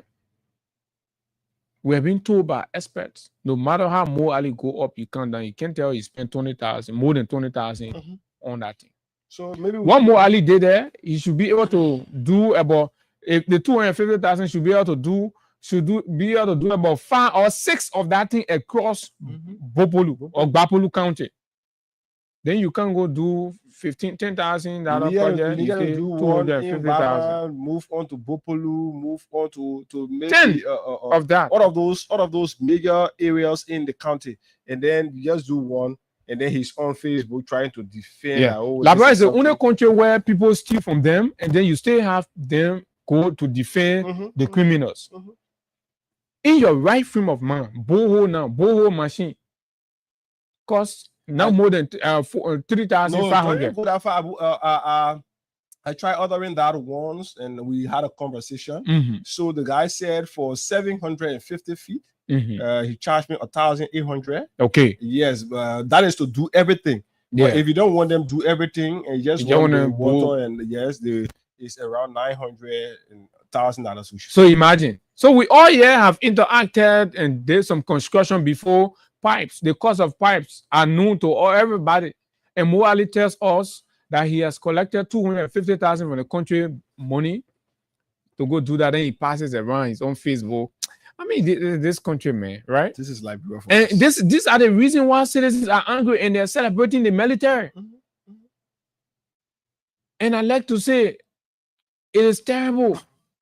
The president must take seizure of this matter and resolve it however way he can. Tell your people to stop stealing. It's hurting the Liberian people. Tell them to stop stealing and providing a flimsy justification. Look at the road phones. Mammon thievery going on there. Right? Complete stealing. They say to go inspect road. Road where they not build nothing. Just to put people in cars. They say they're going to inspect road in the county. 300 to 400,000. So the road at the Broadview to Tom Barrow to go inspect. How you be stealing from the country and you expect them to be happy and clap for the government? Just for confirmation. Only SICO funds will do just that. Just for confirmation here in the legislature. 17 plus million. 17 plus million. The 18 air. 17 plus. You already pay them monthly from taxpayer money. You pay them over 8,000 or more. And then, this is wastage. Public wastage. They're taking 17 million. Yeah. 17 million. Then you say citizen. Then you asking why citizens celebrating the army. And that whole army thing, Abu, care needs to be taken. Serious care, because I do not subscribe to military. While following these people should be in the barracks. While following that entire podcast on yesterday, Abu, I realized two things. One, the peace of our country is under threat. Big threat, though. The peace of this country is under serious threat, because when there is no understanding within the security sector, then it poses threat to the peace of our country. Imagine what would have happened yesterday if police were to come over there, use tear gas, AFL in retaliation, come and go, you start using. Liberians would have lost their lives on yesterday. Even people who were doing their normal business, maybe you're selling along the road, maybe you're passing by, and just Liberians would have had certain kind of injuries yesterday. So what happened? Who know whether the AFL is testing the water? Mm-hmm. Who know whether they're testing the water? And it's serious. And then another thing, Abu, is now with what we saw yesterday, the police under Gregory Cuomo Liberians have lost trust in the police under Gregory Cuomo. The police has been able to lose what it takes to be of civilian police. Now, like Abu said, right? The police have, the police should be between, the police is there to ensure that lives and property are protected. The police under Gregory Cuomo, like I said, Gregory came to this position with a fixed mind, and that is to take our country back to the dark days. And since he came to power, he has been doing that. And this is a message to you guys who are wearing the police uniform today. What you saw yesterday, Liberians chanting, calling police, calling the police road yesterday, even taking calling them road. They are close to ensure that they can dust off or the AFL car. What we saw there yesterday only tell us that this country, the police is no longer important to this country. The police is no longer respected, and that's why you see Liberians only respect the police. Fire service stealing the children gas, the way police selling it. That one part, another serious case. Fire service. That's what it's just something terrible. Fire service go steal the children gas and go resell it. The security sector has reduced itself to this level. Abu, let me say this. I don't know how many of you will take your leave, whatever the case is. I support what the AFL did yesterday. So you see that? I support what the AFL did yesterday. And the reason they men are conscious men. The reason you see, I'm saying this because the police action. And for me, the only reason you see, I will be very tightly, because when I read cases of military, I don't want anything that gives semblance or credence to military thinking that they can come and take power and the citizen will stand with them. But again, who do we have as president? What happened yesterday was not intended to take power. No. But what happened yesterday? You are looking at yesterday's issue, but it goes beyond that. You're right. But what happened yesterday was purposely intended to call the police to order. Abu, you cannot initiate a no-go zone. Then you stop it. I told you the last time, right? I displayed a video to you where a government official fully dressed in his government vest with ID card was stopped. So why will the police be taking motorbike from Painesville straight to town, and the police not expect AFL to get on motorbike from Painesville straight to town? And the man identify himself, camaraderie, right? Why is it happening that way? Cooperation. Something, and the police take full responsibility of everything that's happening. There's a breakdown in the police. Listen, Gregory, these are the overhyped and personalities around here. You call them professional, Harvard working, Harvard days, zero. The last time I was here, I said, look, I challenged Gregory to tell us the police training academy that he went to training for. Right? Nothing, zero. A Liberian society is just I saw somebody go and to go say in some online codes, they pile around, they say, oh, they get data. This is nonsense. And we trust them and they start to blunder. Look at the blunder, the spillover effect of Gregory's mismanagement of the Liberia National Police. The public confidence has broken. Accountability. Now the community see the police as their enemy, right? The Yana boys in the street are unwelcoming of the police, right? The girls selling their small thing, all of them, the women in the market, right? The motorcyclists, hey, you get the opportunity right now, they won't eat all the policemen up. This is bad because Gregory, because of your partisan nature, you are putting the ordinary Liberian citizens who are police officers in harm's way. And they themselves are not even looking at that. You are putting them in harm's way because this is terrible. What we saw, what we witnessed yesterday. When Gregory leave his office, he's going home. He's going with a security escort. When Gregory leave and go to his house, Gregory's house is protected by police officers armed. But you, the common police officer, you're leaving to go to your house, you stay on the road to stop motorbike, you stay on the road to stop keke in your uniform. It's reaching to a point where you'll be carrying black plastic, you'll be carrying your clothes in black plastic or bag. After your working hours, you will change and wear the civilian clothes when you get in the street. So who are the supervisors? All the police shooting that have been going on around here, who are the supervisors? Who gave the final go-ahead, the instruction for them to shoot and kill? Who are doing this? Who are doing this? Becomes the question. Are they not seeing the sentiment? Have they not been seen even on the police page? Don't you see the comments that come from the citizen?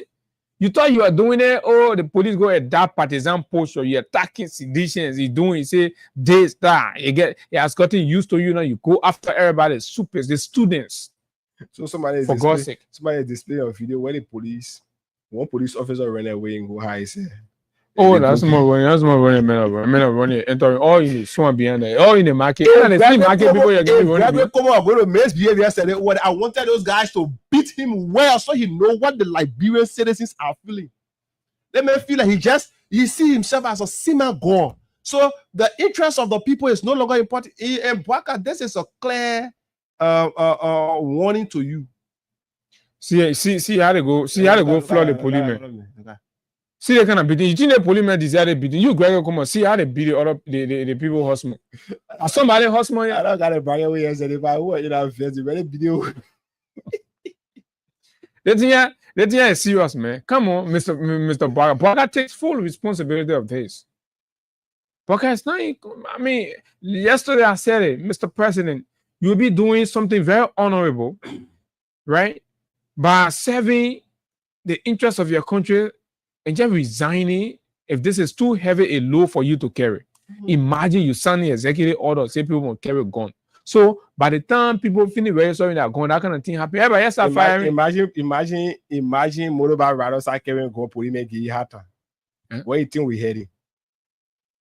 Where are we going, folks? Where are we going? The police have lost trust. The public embraces. The public celebrates and embrace the army today, right? Where is the wisdom of the national security advisor to the president? These security dangers, this threat, these things, these early warning signals. How have you been working on them? The King George thing, you saw how the people talk about it. But Gregory will go in a room and tell the people, say, oh, leader, I will deploy the men. Every morning, you put the men on pick-up, you put gun and everything. I'm fearful. I told you, no, you need citizens, you need community policing to be guaranteed law and order. Not military style. Because by doing so, you are angry. Poverty already on the people. They both angry. They both hungry. Then you dress a man or you get a gun, you pile around, you intimidating. Stop that. Liberia is fragile. There are too many grounds for hate and division among the people. People are not happy. People are not excited. Please, let this old man just have his 6 useless, wasteful years and be gone. so that nothing happened to this country. So the funny thing is, after Baka tore his 250,000 water pump, Mhm. I'll call that one To water clear pump. shame from all your feet. Then he left and went to the Embry Hospital. Kasongo. Ambadi Nanga. This country is terrible. This country, I don't know whether Arvin is here already. Yeah, so maybe we can check up and see Yeah. whether he's here. But while we do so, we just continue to play your cash giveaway. Abu will tell you how it is. Let's check to see whether On star 799 star 70 hash, right? You're qualified to win 10,000, 20,000, of course, this morning on the Freedom Cash giveaway. And this is it. This is it.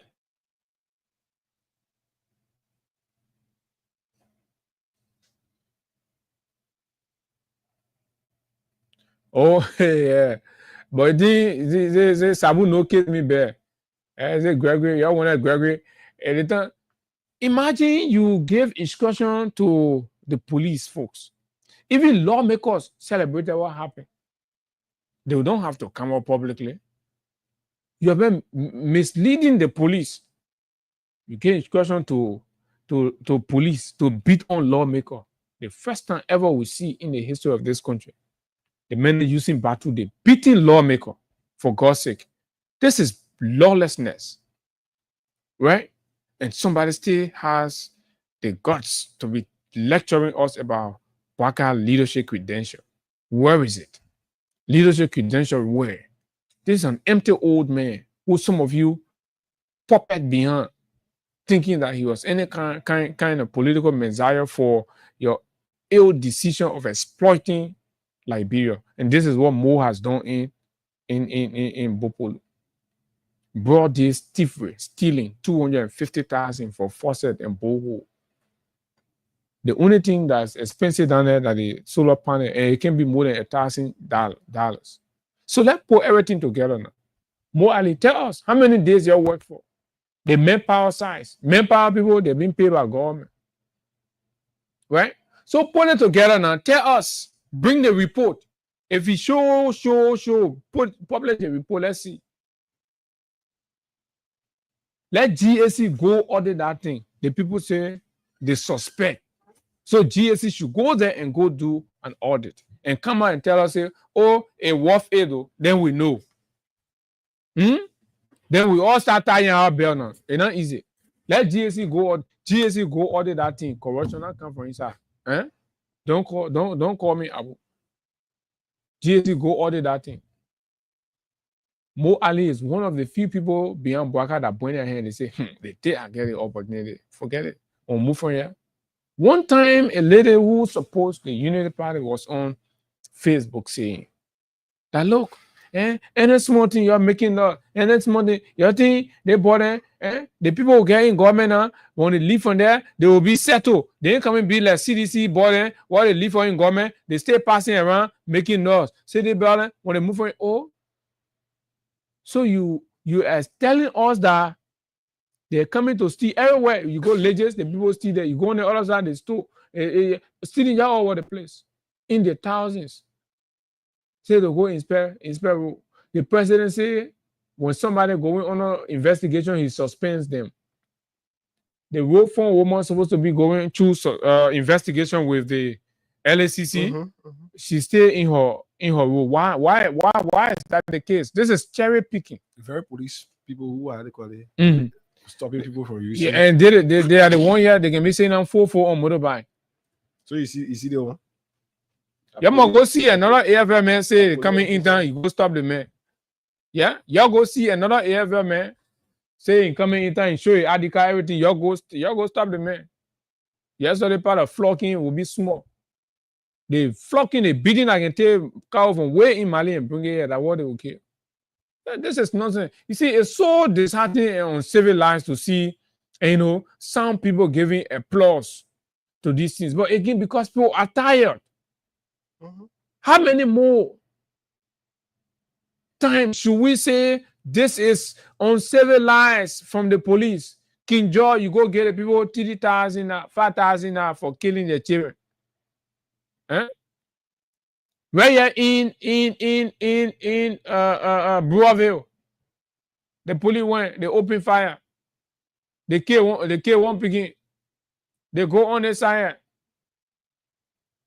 That community, the president living in rehab. They kill the innocent student. Nothing. Nobody gets punished. Nobody gets removed from the police. The next morning, any police officer that was involved with that thing, we saw him. You sent me some on a video with a guy, right? What kind of thing here? Let's take how many calls? 5 calls. 0776 104 104 or 077 086 500 104 plus 231 86 500 104 are the numbers to call, So and you will be live. Let's talk to this. Why first are you person. celebrating the military? Morning, Chief. You live?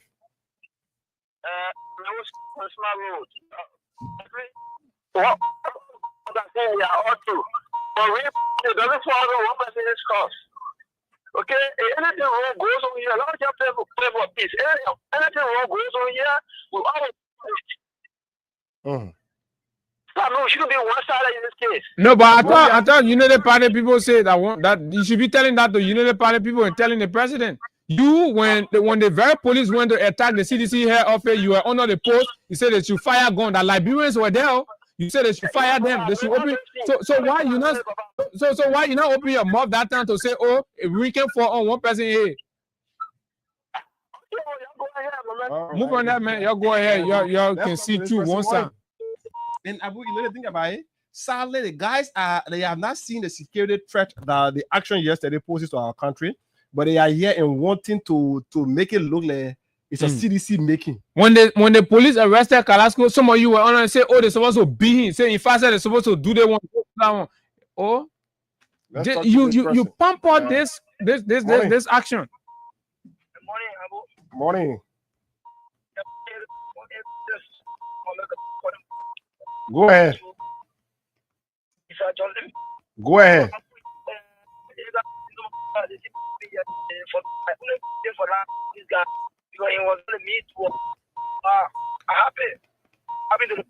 You see, why y'all happy? So why? No, but that different. Why are you happy? Why you be happy for that kind of thing that happened yesterday?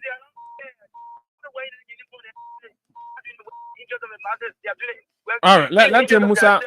All right, Musa from the diaspora, and then we can transition. Musa, good morning. Good morning, Abu, and good morning, Higa. You see, Abu, what is happening in our country is so pathetic. You know, a lot of time before the election, after the election, we were calling on and was saying that Joseph Boakai has appointed few people in government. And if you're not careful, the guys will bring terror in that country. And one of them was Gregory Coleman and his deputy for operation. We said it over and again, but it was never heard. Look, let me tell you something, Abu. The surveillance in Liberia, the citizens prefer the army because and that is not good. Military ties. Gregory Coleman have military ties. The police. Look at Gregory Coleman convoy. When you see Gregory Coleman moving, you think Gregory Coleman is the president. Look at the convoy. Look at the little convoy. They make a more than 5 police pick up. Men behind him. For what reason? Nobody. Why should the police be like that? Okay. Why should a director of police be like that? A director of police is supposed to be walking in the community, talking to the surveillance, encouraging them to be able to reach out to them. The police are people that the surveillance, the citizens should run to. Instead of booing at them. All right, Musa, thank you very much. Salient points. And this is exactly what we are saying. This is where we are coming from. In fact, we are condemning it. We are troubled that the citizen will be doing that. So you have to look at the root cause and fix it. And the president must take responsibility and fix this if it will require him to remove his police inspector general. This is not the police that Ellen trained. This is not the police that Mr. Weah maintain the standard of professionalism and international best practice. This is not the police. Gregory is taking our police somewhere else, and he has to stop, folks. So yes, we can just transition, right? Because we have our guys from the CDC Youth League, and they recently held a press conference. Hey, guy, I just sent you, wherein they made some demands and released 7 major counts or issues, raised 7 counts, issues against the president. Again, we're coming again. There's a president again. So 7 counts. The president, after 250,000. So 7 demands against Joseph Boakai governments or face mass citizens protest. Oh, this wow. So they say, can 1 lift up the ban on motorcyclists effective immediately? Release the illegal possession of 700 bikes in LMP custody because they are not the rightful owners. Produce, investigate, and prosecute the living body of LMP officer Boema Masale, who murdered 17 years old Talking Tom. Act on all other reports lying on dust. Oh, the CDC calling for acting on other report now. Oh, okay. Come up with a proper regulation of truckers applying the streets of Monrovia. Remove all illegal checkpoints in the city and limits its presence in the countryside. Justice for 3 motorcyclists who were killed allegedly by the Liberia National Police. And folks, on that note, let me bring in Mr. Alvin Weiser and, of course, our dear sister Jemima. They are both here representing the CDC Youth League. Good morning, guys. Welcome. Well, thank you very much. Let me say good morning to you, Abu Hagar, and the management of Freedom FM. Particularly, let me begin greetings from the National Executive Committee, the National Executive Committee of the Indomitable Mighty Congress for Democratic Change. Mighty Congress for Democratic Change. Yeah, go ahead. Go ahead. Why are you okay? You're good. Go ahead. Yes, so let me bring you warm revolutionary greetings from the National Executive Committee of the Indomitable Mighty Congress for Democratic Change. And it's a pleasure being in your studio to ramble on critical issues of national concern, particularly issues that border on the survival of democracy and the security of our nation. Thank you very much. So, Jemima, good morning. Good morning, Abu. Let me say thank you again to you guys for hosting us. And as my colleague have said, we bring you greeting from the National Executive of the Mighty Coalition for Democratic Change.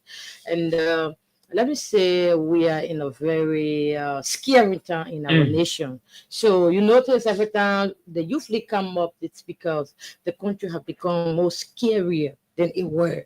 Matter of fact, we are at the point where if we are not careful, we are at the verge of going into a full-scale war. What you see yesterday, listen, what you see yesterday, Abu, it wasn't just an ordinary display of greed. You understanding it? It was a display. You understanding it? Of ego, indiscipline that could lead us to something that is far beyond you and I imagination. Okay, that coup. Okay. You understanding it? Yesterday, as it was going on, there were men all around Central Monrovia posted. People who have looted yesterday. Shops were being locked. Businesses were being closed. There wasn't all around Monrovia. That was just in Kings. No, but majority. No, when you say men were posted, we're trying to balloon the situation. No, I'm not trying to balloon the situation. That was the actuality. You understanding it? Yeah, I mean, there is no way you and I can fix it. So what we're saying this morning is that we are here because the Youth League have 7 counts. And those 7 counts, we are not negotiating with President Joseph Newman Boakai or whatever his name might be. We are here because the demands of the Liberian people must be met.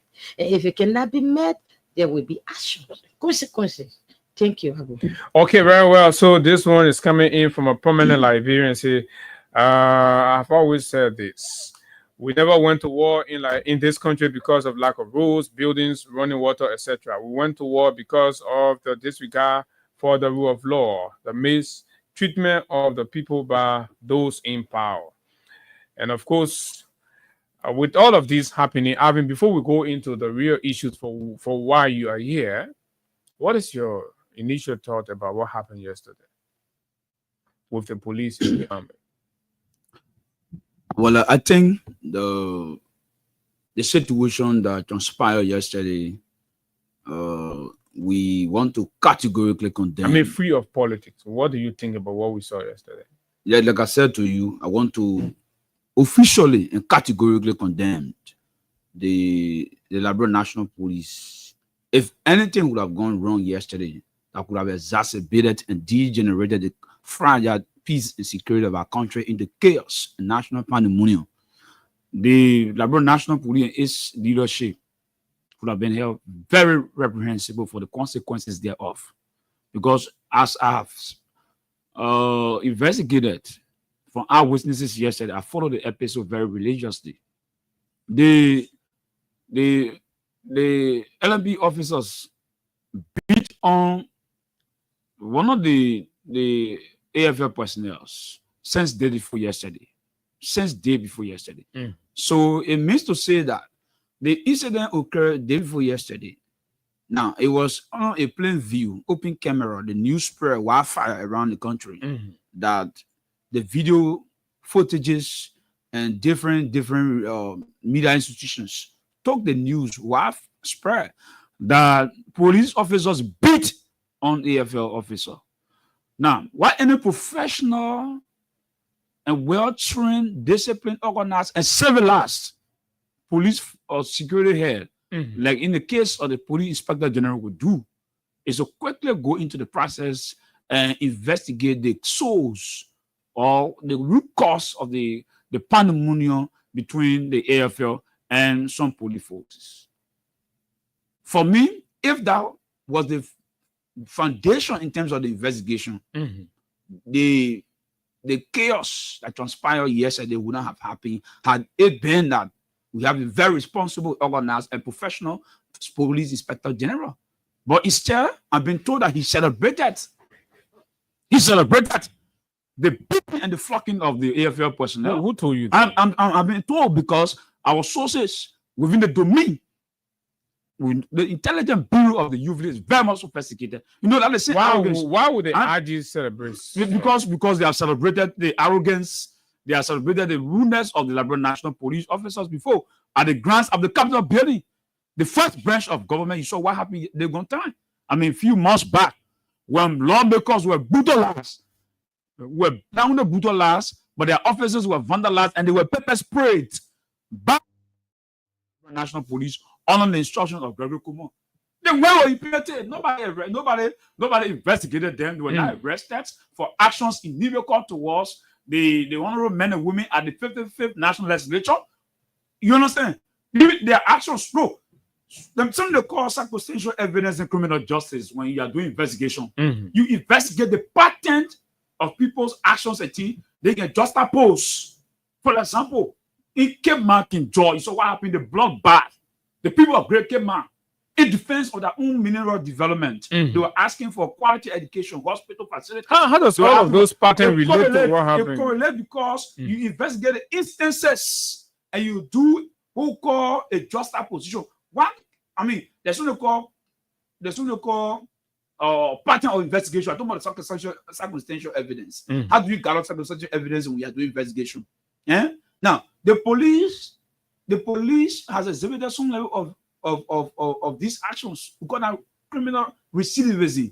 They say when one criminal conducts or behaves, and over and over, somebody committing crime over and over, you can easily link that person with another crime. That is criminal recidivism in criminal justice. So we say capital building, for example, the evidence shows that the police brutalized, they misbehaved. Even what happened in Honorable Yeke's Columbus car. So what happened? So we say Banjo situation, for example, the police went over there and did not handle the issue properly. And look at the citizen reaction to that. As a political man, the citizen reaction. We say the Jacob reaction, for example, we talk about the Kale Johnson reaction and the brutalization and invasion of the people's houses and the demolishment of the people's properties. Was it troubling to you seeing the citizens celebrating? Well, it was an approbation that the police have lost respect, morale. It has been demoralized. And by extension, the government lost legitimacy, democratic legitimacy. Look, what happened yesterday? Democratic legitimacy. Democratic legitimacy. How? The country, How? There's no government. That was me. No. I'm saying to you, there's no government. No. From the citizen, the jubilant move you saw the citizen yesterday. It tells you quickly. That was a case. That was a case. No. Case in point. No. Morovia, Morovia is the political capital of the country. Of course, I understand. We have more than 2 million citizens. But in one scenario, you can't equate that to. I'm telling you, when questioning the first law, the Liberia National Police, according to criminal justice, is the first agency in terms of law enforcement. When that institution loses its morale, its constitutional and statutory mandate and responsibility, and we see the people looking for alternative protective force and the parading and volunteer behind the men and women of the armed forces of the Republic of Liberia on the principal streets of Monrovia, and they are celebrating. It tells you that the government itself has lost democratic legitimacy. Do you agree? Do you agree with Avin? Do you agree with Avin that equal to the government losing legitimacy? I do agree with Avin. And let me give you a scenario. I don't know one case, and you think the government has lost legitimacy. Let me give you a scenario, right? Monrovia is the political hub of Liberia. You get him. But this was not all of Monrovia. So start making it seem like this was all of Monrovia. This was just listen. Abu, a little spot in Pinsville. Abu, you read your show this morning. Open the line right now. Out of every 15 callers, you understand my point? There will be at least 10% holding the AFL, wanting the AFL to take over the country. No. I'm not. No, they didn't say that. They didn't say that. Listen. That you watch the Liberia national television, and that's what we say. And that's why I say I don't even want to think that this government has any sense of discipline. You get my point I'm trying to make here, right? So the air in TV was going live yesterday for up to 3 hours. You could see citizens. Do you know? Do you know the security implications? I don't know, but listen. Yes, there are security implications, but it is not equal to losing legitimacy. I was fortunate to be a part of the Liberia security sector reform take in this country. You getting me? And I could go all over 2-3 hours giving you details, all the security measures, but I wouldn't go that lane. You getting my point? The point I'm trying to make here is, do you know the implications of the citizens choosing the armed forces? In that case, in a particular case, in the armed forces over the police. That was in that case. In whatever case, Abu, you're an educated young man. You know the role of the police and the role of the AFL. The point we're trying to make here is, I think I've spoke something good about the pattern, you understanding of lawlessness in this country. The police have become so lawless that they have lost their legitimacy. If the police of any country, for you think the police have lost its legitimacy, but I think it's a final to the government. That's why I disagree. And I feel because I need more proof to know whether it equates to the government entirely. Who does the police represent? It's an institution, a segment of the government. Who does the police Abu, I am saying the police, right? Losing its legitimacy. You understanding it? It's a pattern. You gotta follow the pattern here. You understanding it? When the police loses control, you understanding it? And the citizen thinks that the only alternative is the armed forces. You know what that means? When the armed forces take over any country, that means there is no democratic legitimacy. I can paint it anyhow we want to paint it, but the fact remains that we are sitting on the time bomb, and it is a clear indication that the old man Joseph Boakai, that man is a biological mistake that was geographically misplaced, brother. That man have not even been in Monrovia and talk about being the president of this country. So it's good you spoke about security reform or whatever it is, and you say it was a part of that. Looking at what is happening currently in our country, according to you, lawlessness taking over the country, disrespect for the rule of law, even among lawmakers themselves, and out of that, the police beating on even lawmakers, all of these things happening in our country. What do you think can be done to bring this situation under control? Okay, so the mind independent. I wouldn't be political on this one, right? Because the state of the security is more paramount. You understand? So, and that's why the CDC Youth League will always try to be balanced. You understand? Although we are political, but at the end of the day, our paramount interest is the interest of the Liberian people. And that's why if you even look at our account speaks directly to issues that affect the day-to-day Liberian. You understand in the other. So the point is to get rid of that. The first thing, I'll be very frank with you. If I was president in this country, Gregory wouldn't even be anywhere around the police. You think Gregory is the problem? No. I don't want to think Gregory is the only problem. You understand it?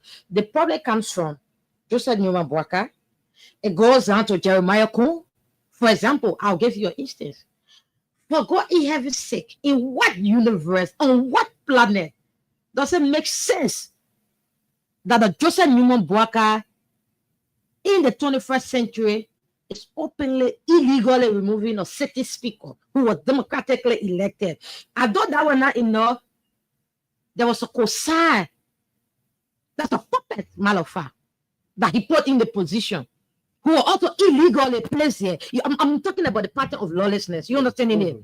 That man was illegally placed there. Cool. The boy cannot even defend himself. How do we think this man is supposed to be the speaker, the terrible, powerful man? You understand it? But they call him the regime speaker, and he called himself the regime speaker. You get my point? I thought that was not enough. I'm a budget, brother. How do we have an entire country, brother, that is rolling? You understand it? On an illegal budget that is strengthening against the state, that is strengthening against the constitution. Joseph Boaka shouldn't even be anywhere near the president. But so listen to my point. So my point now I'm trying to make here is just simple, right?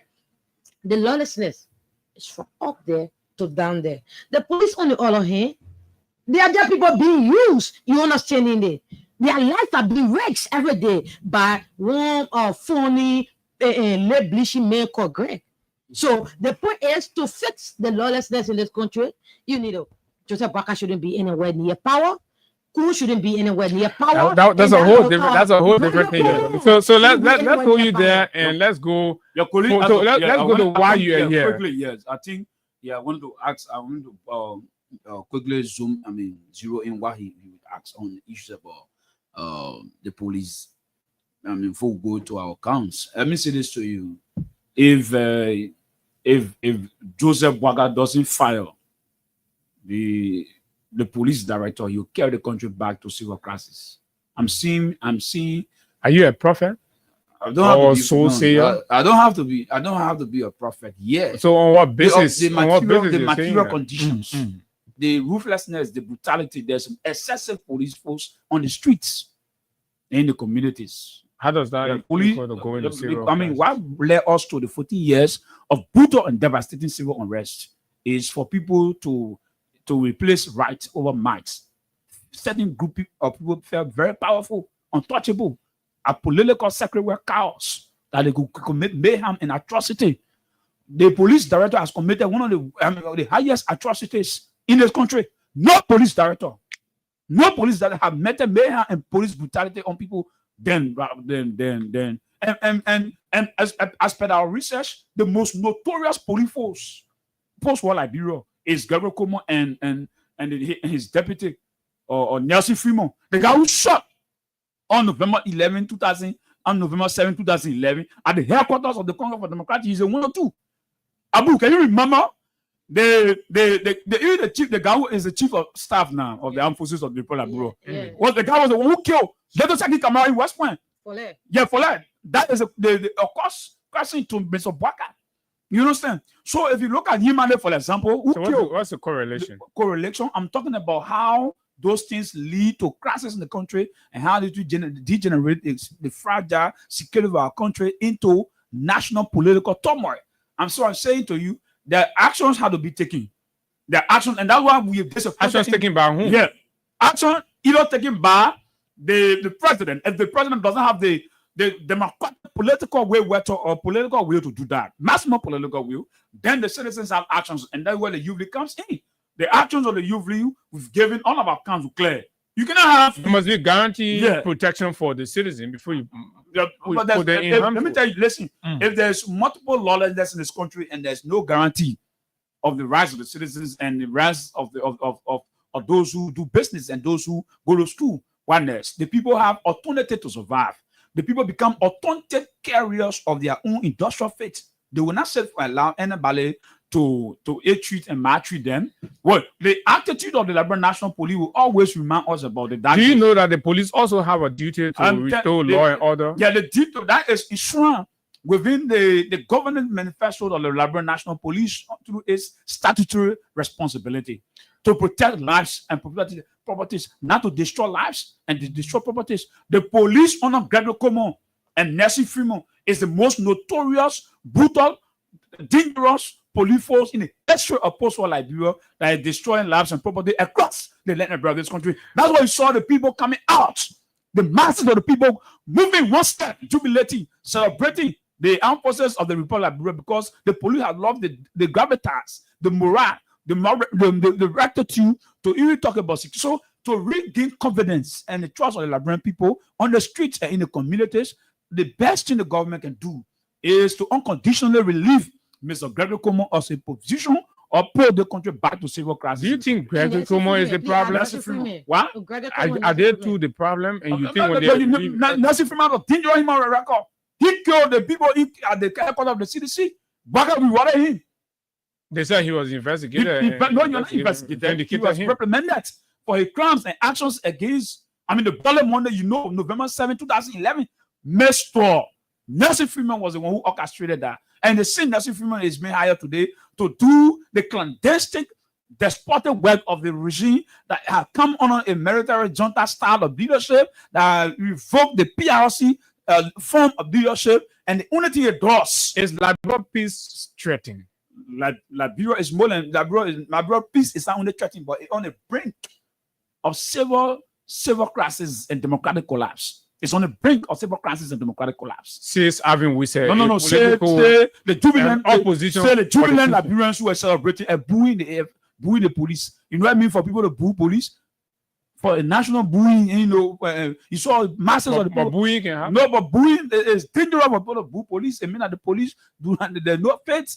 The police is at war against the citizen, and when the police go to war against their own citizen, that is dangerous for the police. That is dangerous for the police. There where the people can find alternative means to protecting themselves. And there were men and women of the armed forces of the Republic of Liberia. What are your demands to President Joseph Boakai, and why are they important? Our demands are clear.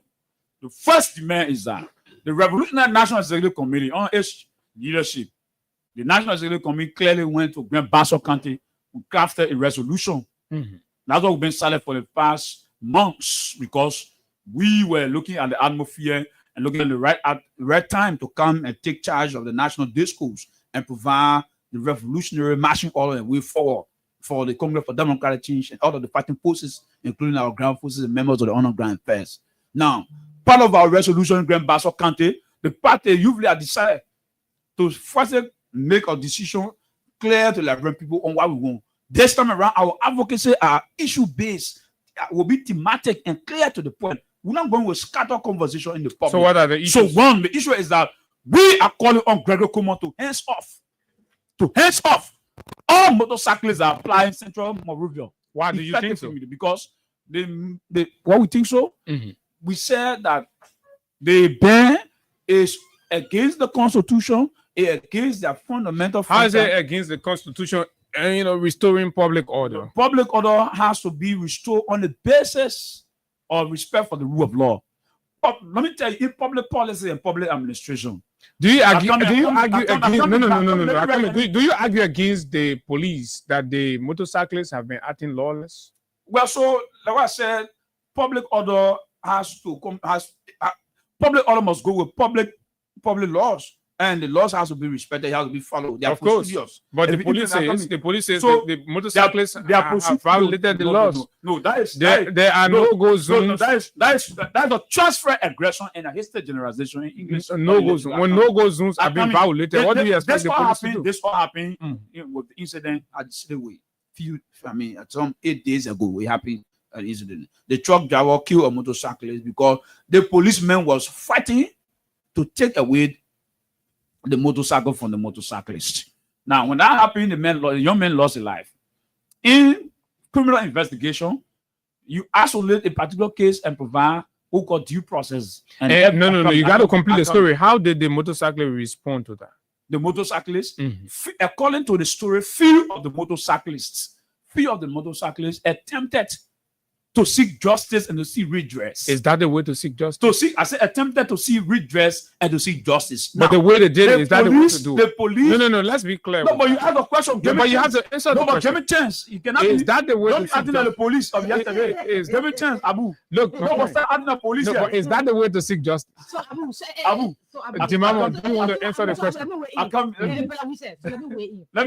way the cyclist responded. The way the cyclist responded. Escaping. No, but you are not answering the question, so you got to answer the question. And you explain the story. You want to jump over the other people. I brought you back. I told you. The motorcyclists. Let me tell you this. There are a lot of deaths. You understand that they've. Are you shielding violations? No. You ask a question. Give me chance, Abu. But you're skipping the question. You're not answering the question. No, but you're level with the audience to draw out antithesis. I don't want you to be the policeman here. So when the truck hit the cyclist, how did the cyclist respond? Yeah, so the cyclist asked for redress. They asked for justice. You can kill someone. How did they ask? Kill someone. How did they ask for redress? The example. Where? Now, the police. The manner informed in which the example is that law abiding? No. The police in your usual gangster speed exacerbated and meted violence against the motorcyclists. You understand? Aside from that, instead of arresting the truck, got in our account, we said it. No, don't jump to the truck arresting. Instead of arresting the truck driver. No. I come in. Do you know what mob justice is? I come in. Do you know what mob justice is? Abu. Instead of arresting the truck, there's something called transfer aggression. Crimes are not transferable in criminal justice. Crimes are not transferable. You understand? And transfer aggression, I think, is what the police already have personal vendetta against motorcyclists. So that was an isolated case, Abu. It was an isolated case. We are saying to you, we condemn violence. Where there are perpetrators, they have to be arrested and due process should be accorded. Okay. But for you to go and make a law, a knee-jerk reaction that ban motorcyclists and say because of one instance. So how's it illegal? How is it illegal?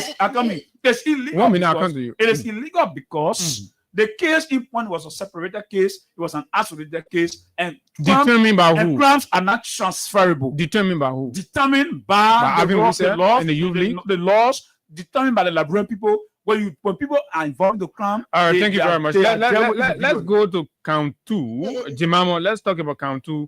You're asking and demanding the president to release, quote-unquote, illegal possession of 700 bags in the LNP custody.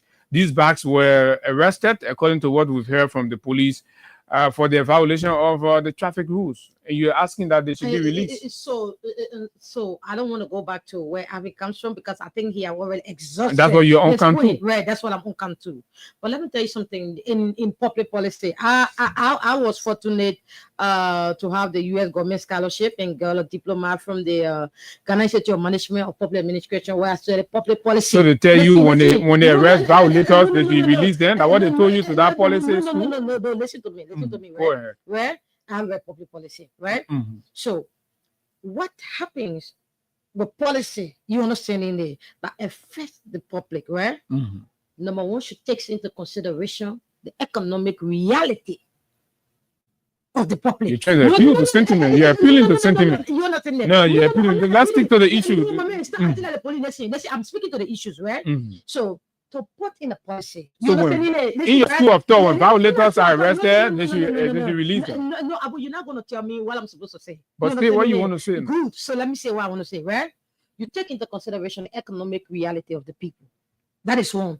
You take into consideration the social reality of the people. You get my point? You take into consideration the security reality of the people. In the case with the policy that affect the back riders, Abu, let us be real. So then the policy, we can advocate for the policy to be reviewed and adjusted. In the case with the policy against the back riders, I can tell you for free, it is unfair, it is unjust. Matter of fact, I don't even want to call it a policy. Of course, then we can talk about that. It's not even a policy. In the case of the situation with Busekoto, I was unfortunate to have witnessed that situation. I feel like I was haunted for that entire night. Listen, the truck driver, you understanding it, kill or motorcyclist. Why the police? It was due to the police. Enforcing the police were fighting the motorcyclist.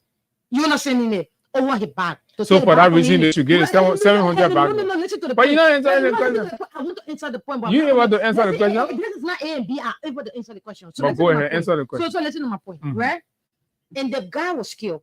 Instead of the police going after the truck driver, getting a truck driver, you understanding it, and ensuring they prevent it, the Constitution in this country permit us to peacefully assemble. I dare the police, I dare Gregory Common to bring a single evidence that any of the motorcyclists that gallop to seek or attempted to seek redress for the death of their friend have anything in their hand that could be harmful to the police. Okay. Fair enough. No, I accept that. I accept that. No, that demands reasonable enough. Yeah. Asking for evidence. I agree. So there were peaceful assembly by the motorcyclists. Okay, peaceful assembly. No, we have to go. Time. We have to go. So, I mean, let's look at the next count. I mean, the youth league spoke about Officer Boema Masale and all that. I think I'm quite interested in that because this is unacceptable where people commit crimes and, of course, they are released without justice and all that. So, have you the evidence that this fellow is released? Yeah, so we do not only have the evidence, but we have the prima facie evidence. And this is going to create a serious demonstration or civil disobedient action at the grounds of the National Police Headquarters. The police are ruthless. No, if the police is ruthless, then let it be ruthless. We don't care. Let me say this to you. The Liberian people have seen ruthless police more than these folks. The days of Charles Taylor, the days of Samuel Kanyando, Jote, Eddie Kuma. The citizens have some mountain ruthlessness before, lawlessness and brutality before. We've been killed, we've been shot. Men are placed being martyred down today. But there's one thing to kill the revolutionaries. How many more men are you going to There's one thing to kill. Nobody can stop the tide of the revolution from rising. There's one thing to kill a revolutionary. But there's nothing to want you to understand that revolutionary don't die. They multiply in different species. I mean, the struggle is an idea. You can kill the revolutionary, you cannot kill the revolution.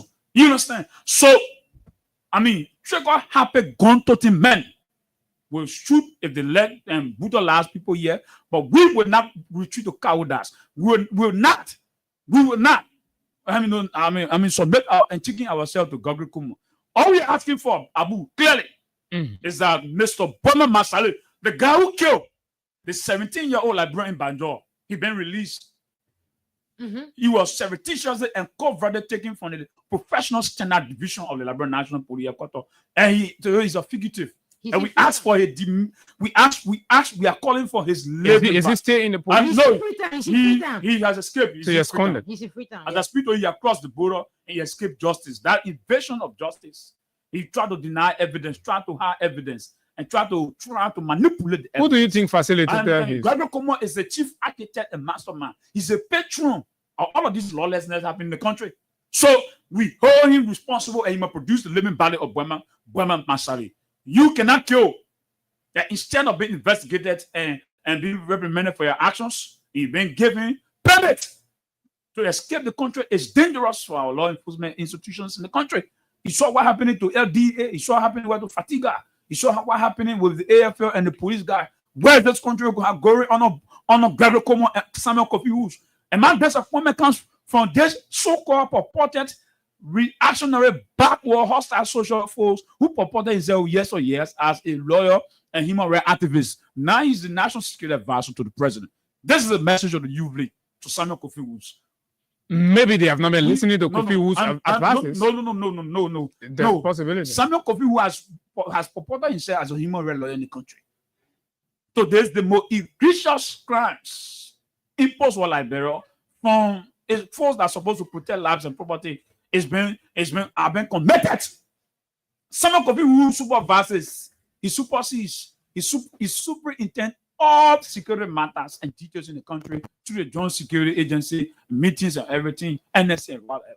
But whatever that goes on in terms of security issue, he should be in the know. He should advise the president that this government boy, this SOD boy, he's a security advisor. The command authority is not with him. No, but he should resign.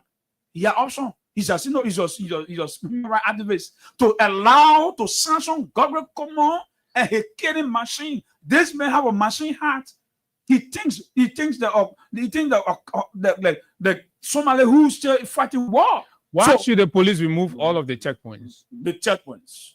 This is not the days of ATU and SOD.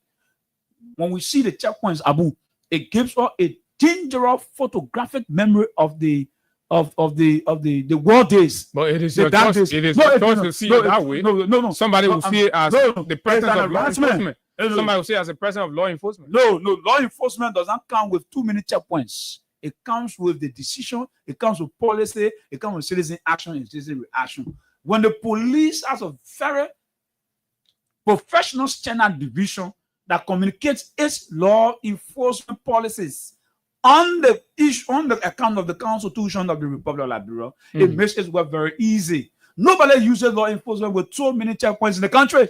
In your last count, you're asking for justice for the 3 motorcyclists that were killed. What is your definition of justice? What would be justice for you in this case? Yeah, so as per the situation that characterized the banning of the motorcyclists in the country and the arrest of over or impoundment of over 700 motorcycles in the country, we have investigated that there are 3 deaths on the account of the Liberian National Police. The LMP has killed 3 different motorcyclists.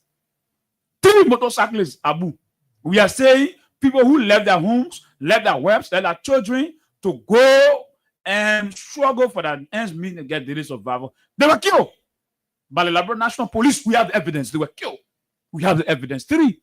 And so what we are saying is that the Youth League demands on these 3 bodies is that those who were the murderers, the perpetrators have to be brought to justice. We cannot certificate Gregory Como and his men to keep killing people in this country and be parading and masquerading in uniform with impunity. What particularly would the police do and you consider justice in this? Justice, we ask for those perpetrators, the murderers of these 3 motorcyclists, to be arrested and be investigated and subsequently be prosecuted for actions that led to the unprecedented demise, the death, and the killing of 3 motorcyclists who are Liberians. They are not seditious, they are not United Partisans, they are Liberians. They have rights in this country. If anyone violates the law in the context of the criminal justice system, the criminal justice highway, they have to be arrested, give them Miranda rights, and due process should be according to them and investigate them. If they are guilty, you charge them and send them to court. But you cannot maliciously take away their life. Finally, in the event where you cannot take away their life, nobody permitted Gregory Como as man to take away the lives of the motorcyclists. Nobody permitted them to do so. Finally, in the event where these demands they are delayed in responding to them or they just fall on deaf ears. Look, going to the press release of the Youth League, we said there'll be actions. What action? The first thing what we say is that we stand on the side of the motorcyclists. We have. If your demands are not the first thing we say, we support the motorcyclists right to demonstrate, and the police must comply. So that demand I want. The next thing is that we're coming out. The Youth League will come out constitutionally, democratically. But they're not Youth League being a motorcycle. No. First of all, Abu, and that's why we wanted to break down the whole issue of the motorcyclism. Motorcyclism is an ecosystem of different forces. It's beyond people, it's beyond the riders. It's about the passengers. It's over the passengers. So I come in. You ask a very brilliant question. Let me just zero down. It's an whole ecosystem. Your creators will feel you're trying to exploit the motor. No, it's over the passenger pedestrians. You made love of somebody to walk from where Douala to come to Central Monrovia. Who's walking from Douala? People walking. There are exodus of people that are walking from Central Monrovia. I mean, from Central Monrovia to go back to Douala. The restriction of that must be their choice. The restriction of the police is that people coming from Boulevard have to walk because they will not get access to motorcycle because they ban the motorcyclists for plying the streets. That is a dangerous policy that affects pedestrians, that affects passengers. Aside from that, the motorcyclism in Liberia is a business. It's a business. You know how many people depend on motorcycle to go to school, to go to where, to go to hospital, and to go to come to Central Monrovia to interact. So I mean, just before we pick calls, we out of time. I want to know this. You are supporting the motorcyclists today, but prior to the ban imposed on them, there were some actions that they took against the laws of our country. You saw when they ran into police checkpoints and asking the question, could he ask from you? Yes. So with all of that have happened, and then now you're trying to come in now. Some will say that the Youth League did not speak when the citizens or the motorcyclists took the action, and now the Youth League is trying to politicize. All right, their action. I get a question. Let me just come in, right? I think I've made it clear. We are not saying it, right? Under the laws that govern this country, right? Liberia is a country.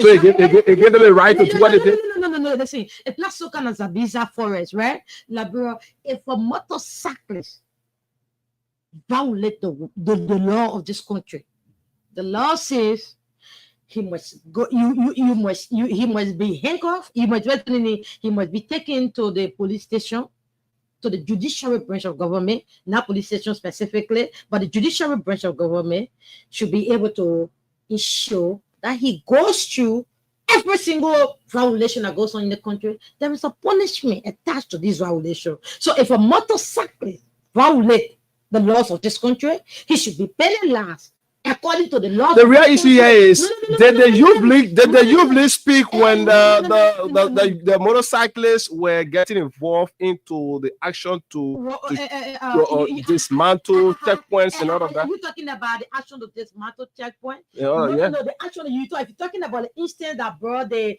last week, then I'm telling you. Did the Youth League did the Youth League release a statement? The question here is, did the Youth League release a statement to that effect? Come here.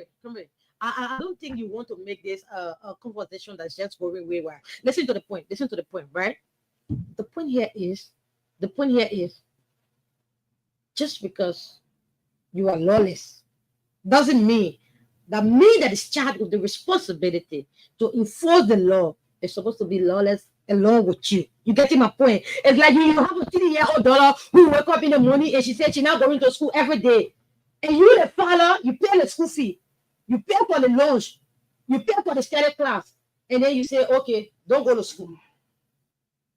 Does it work? So I'm not sure you've gotten the point here. The point here is, did the Youth League release a statement when the motorcyclists got involved into the fight that led to where we are today? The comment was saying, let me say this to you. The Youth League spoke and we condemn violence categorically. But what we do not condone is for people to disenfranchise the rights of other citizens. Liberia criminal justice system is an adversarial criminal justice system where if people commit crime. So you agree their action was violent, and you're advocating for them but you misconstrue me, Abu. You are Abu, I'm not flip-flopping yet. Sociologists you condemn violence. No. Socialists say action. No. Socialists say, give me a chance, let me explain. But you come back to say Abu,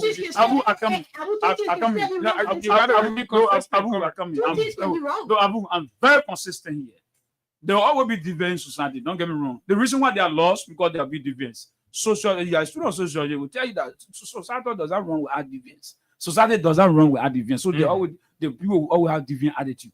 Everywhere there'll be deviance. Now that's why the criminal justice system of our country, the adversarial form of criminal justice system provides the redress when there are crimes, people are given accorded due process. So you look at the whole criminal justice highway from arrest to code, from code to what we call correction. In this case, when you arrest, you investigate. Now you isolate the crime because crimes are not transferable. What we saw, listen to what what we saw is that when we said they were going to study the process and see so, what they would do. So an incident occurred straight away. Why must you nationalize crime? Why must you make trying to be a judge? Okay, thank you very much. His name is Avin Wise, and of course, Jemima Dasin has been here. They've been our guest on the panel lab, representing the Youth League of the CDC, 1 minute. And of course, time is fast spent. We have to go home. We just don't have much time. We are sorry we can't open the lines because time is up. So the guys will just give us their parting comments, and then we'll call it a day. So Avin, you want to let's start with Jemima. How do you like to leave us? So before I leave you, I think I want to be clear. You understanding it? We have made our demands. You understanding it? Because the Constitution gave us the right. You understanding it? To hold our government accountable and to ask them to lead the country in the path that doesn't create more chaos. So the CDC Youth League has made 7 demands. The demands is out there in the public. We have shared with our international partners, and we say no time. No time. You understanding it? No time frame. You're open. Yeah, you understanding it? And we are saying to the demand are looking serious. No. And we are saying to the government. We are saying to the government before you implement any fly-by-night policy, the economic implications, the economic implications of those policies, but we take it into consideration. All right, thank you very much. Thank you very much. Have you paid your due? Have you paid your due? I'm an executive member. Obviously. No, I don't want to be sure because we've seen it's public now. So I want to make sure she's in. I want to make sure she's in good standing with her party. Have you paid your due? I don't have to be a member. Remember, we're having your party now, asking whether she didn't pay your dues. Don't ask as any community member, but that is immaterial. Come, we have to go. We have to go. Your party comment, but the United Party guy says she's not coming anywhere near power. That is it. It's a myth, and I don't want to even dignify that. We want to again accentuate or re-emphasize on our 7 counts. Because of time, we look at the major ones will be very clear. And you talk about whether we are serious, watch out for the Youth League. The Youth League of the I'm concluding now. I'm concluding. Yeah, but so why they could not prepare to the EFL yesterday? What are you see? Please conclude. Let's go back. Yeah, so the Youth League has sent out his 7 counts. Clear that they are non-negotiable. Leave the ban of risk unprecedented political consequences and public actions. We resist that. There will be pockets of resistance, different resistance. We've been coming to exist in the communities all over the place. The next thing is that we call it for those who die. The 3 persons that lost their lives. Gregory Common should be fired, should be dismissed, or else this country might degenerate into chaos, and this country will go back in the dark days. Okay. So thank you ever so much for the time, and I appreciate the invite. Thank you very kindly. His name is Avin Wise. Jemima Dasin was also here. A low budget. So asking whether she don't pay her due. She's stuttering. My name is Abu Sharif, and of course, Hagar Gona was here, and that's how we like to leave you until we meet you tomorrow. Do have yourself a wonderful time. Bye bye.